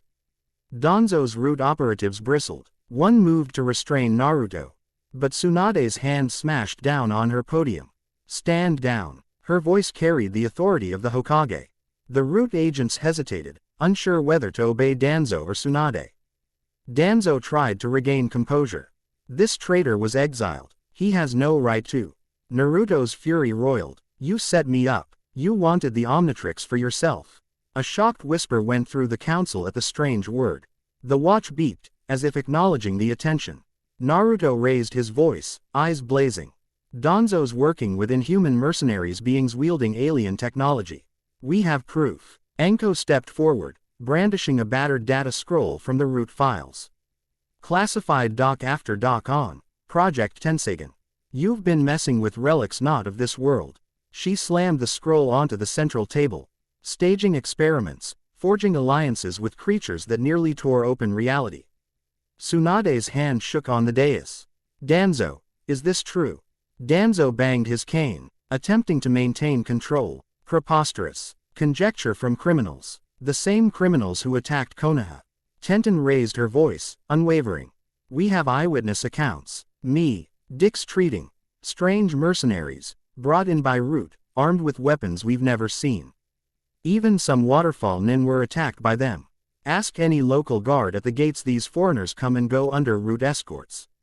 Another wave of shocked murmuring spread. Some clan heads looked uncertain, while others glared at Danzo. Tsunade seized the moment. Danzo, I demand an immediate inquiry. He refused to budge, posture rigid. I do what must be done to protect Konoha. Would you rather we remain defenseless against cosmic threats? Naruto barked a harsh laugh. You are the threat right now. Why? I'd risk everything to control the omnitrix. The watch beeped again, as though punctuating his words. Suddenly, a distortion rippled through the air like the dimension itself shuddered. Then the NCIL hall's high windows exploded inwards, shattered by a swirl of purple energy. Council Hall under attack. Alien mercenaries poured in at least 4, each brandishing advanced weaponry that crackled with unnatural energy. Gasps and screams erupted from council members. A lead mercenary with glowing implants hissed, target acquired. We take the watch, destroy anyone in our way. Immediately, Root agents tried to respond. But the mercenaries unleashed pulses of purple lightning, flooring several operatives. Civilians scattered, Tsunade leaping from the dais to defend them. Danzo's face twisted, half fury at the intrusion, half desperate ambition. Hold them back. Naruto realized this was the worst-case scenario, and, ironically, the perfect proof of Danzo's illicit dealings. Tenten, get the council members out.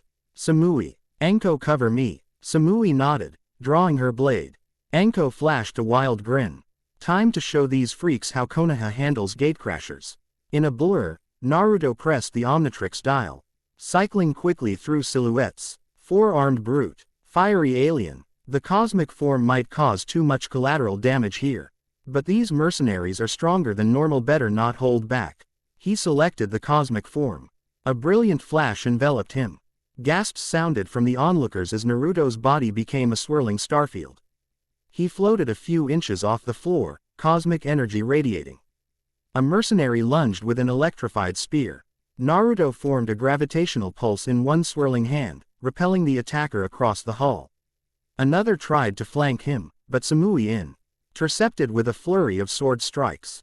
Sparks flew as steel clashed against alien alloy. Anko vaulted across broken chairs, letting loose a volley of kunai that pinned a third mercenary's arm to the floor. How's that for a warm welcome?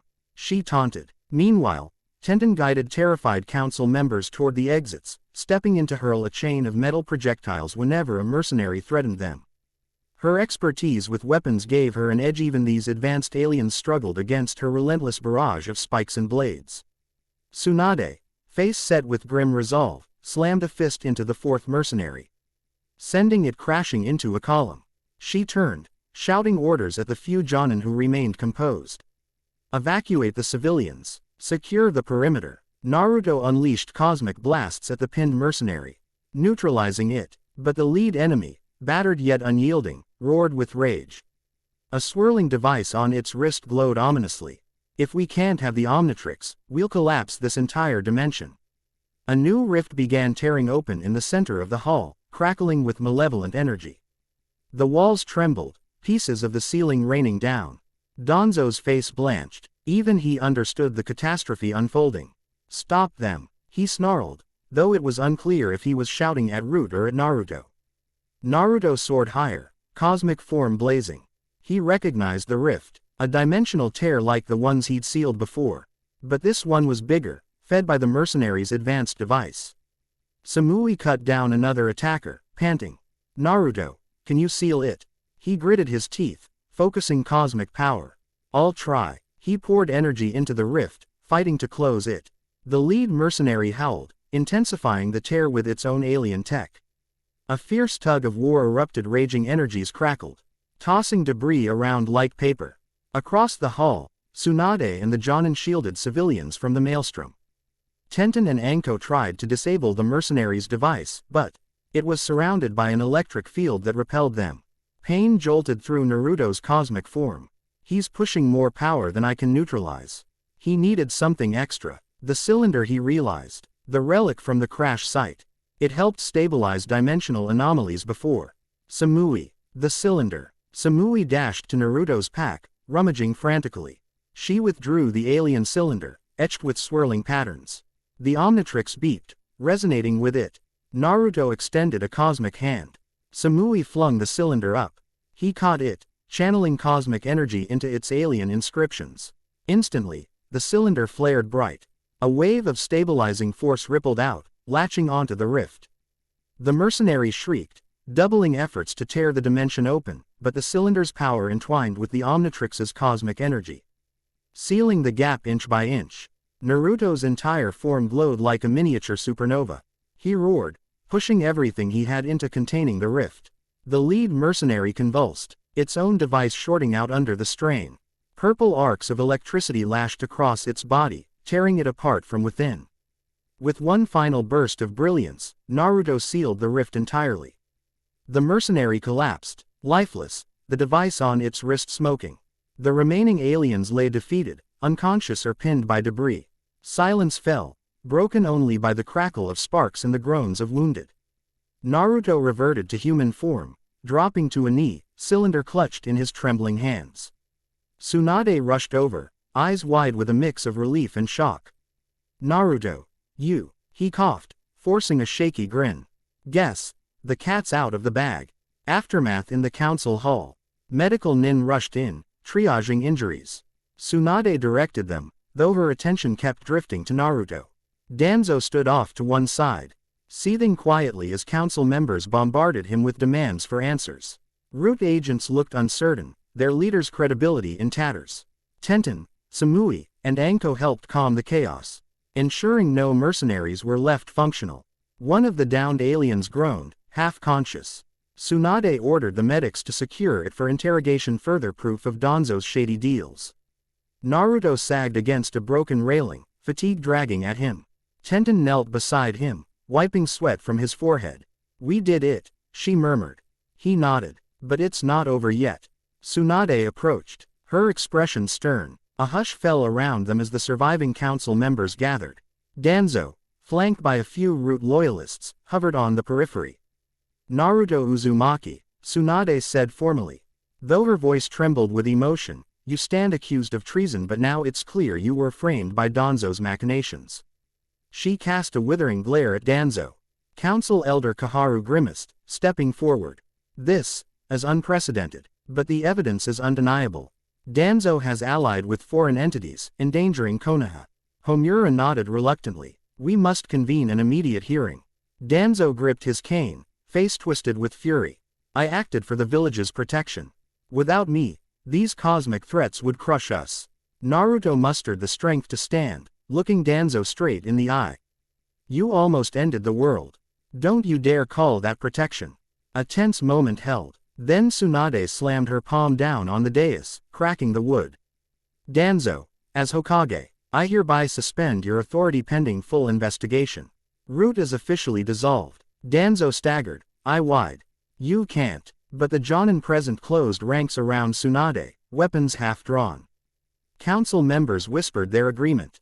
The illusions Danzo wove had shattered in public view. His single visible eye flicked to Naruto, brimming with hate. He won't give up quietly. But why final gambit was disrupted by a surge of the gathered shinobi. Root agents found themselves outnumbered. Danzo's attempted stand fizzled. Two trusted Anbu Jonin stepped forward, seizing his arms. "You'll regret this," Danzo muttered, voice shaking with rage. "All of you." Tsunade exhaled, shoulders tense. "Take him to the holding cells. Confiscate any and all devices. We'll question him when the council reconvenes." The hall's tension eased, replaced by a stunned sense of resolution. Later that day, a quiet corner of Konoha. Sunlight slanted through broken clouds as Naruto, Samui, Tenten, and Anko gathered in a courtyard near the Hokage Tower. The chaos of Danzo's arrest still swirled around them, shouting, reorganizing the chain of command, but Tsunade had insisted they step away to recover. Naruto leaned against a wooden post, eyes shut, the omnitrix still warm on his wrist. He felt numb. Months of exile and betrayal had ended in a single cataclysmic confrontation. Tenten stood close, her gaze flickering with relief and lingering emotion. Samui, a step away, wore a calm but guarded expression. Anko rested against a pillar, arms crossed, watching the bustle of Konoha's shinobi trying to salvage the day. "So, that's it," Anko said softly. "Danzo's done." Samui shrugged. "He might still have hidden agendas, but he's lost his power base for now." Tenten let out a heavy sigh. "What about Naruto's exile? The village owes him more than an apology." Anko snorted. "Yeah, I'm sure the council will get right on that." Naruto opened his eyes. "Doesn't matter. I'm not staying." Tenten's face fell. "You're really leaving?" He nodded, swallowing the knot in his throat. "This place, it's not home anymore. I came back to stop Danzo, to protect people. That's all." Samui touched his arm, voice gentle. "Where will you go?" He looked at the Omnitrix. "There are still alien relics scattered around. We've seen these rifts. Someone has to keep them contained. And those mercenaries, they're just one group. There could be others." Tenten blinked back tears, but managed a nod.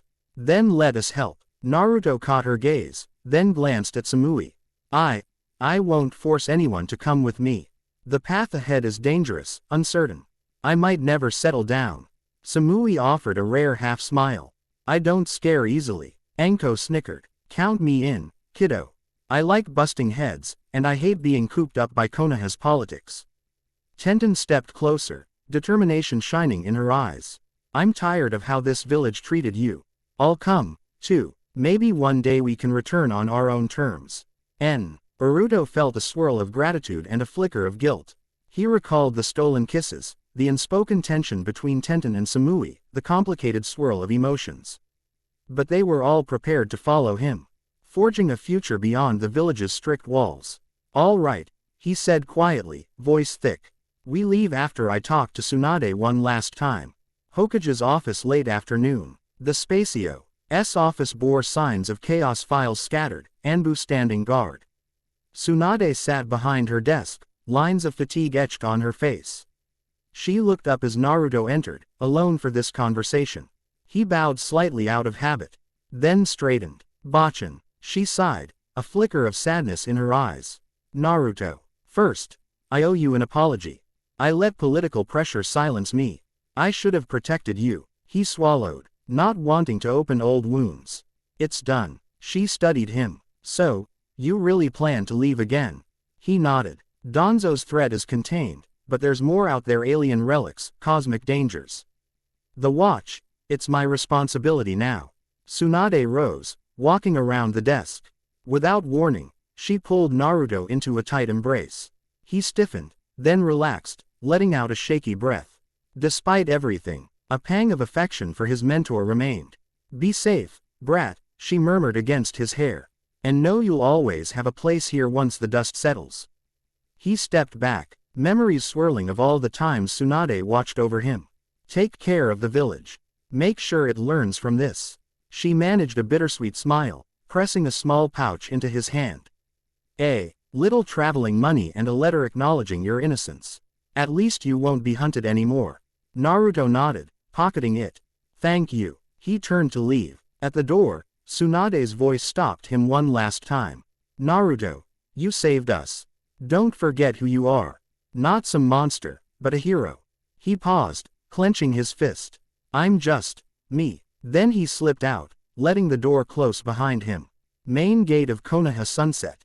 A faint orange glow bathed the village walls as the sun dipped low. Naruto, Tenten, Samui, and Anko stood together at the gate's threshold, each carrying a pack. Curious villagers lingered at a distance, unsure whether to approach. Some recognized Naruto's face, whispered to each other. The truth about Danzo's betrayal had spread quickly in rumor form. Some looked at Naruto with awe. Others with shame for how they'd treated him. Naruto's gaze swept over them, expression unreadable. Then he turned away, stepping beyond the gate. The others followed, leaving behind the place that had shaped but no longer defined them. At the crest of a nearby hill, Naruto paused, surveying the horizon. So, where to first? Samui shrugged. Wherever those relic leads take us. We can check border towns. Follow the next rumor. Anko grinned. We'll make our own path. Plenty of root caches to loot, too. Tenten smiled gently at Naruto. And if trouble finds us, we'll handle it. Together. He felt a weight lift from his shoulders, turning to face his unlikely band of companions. Then let's go. They set off at a steady pace, 4 silhouettes against the blazing sky. Above, the first stars began to twinkle, reminders of the cosmic scale Naruto now straddled. In his chest, a swirl of emotion mixed with unbreakable resolve, to protect this world from threats beyond. Imagination, and maybe find some measure of peace for himself along the way. Epilogue: a glimpse of future storms. Far from Konoha, in a desolate chamber lit by cold starlight, a warped portal flickered open. The remaining alien mercenaries, battered but not broken, knelt before a towering figure whose outline shimmered with dimensional distortions.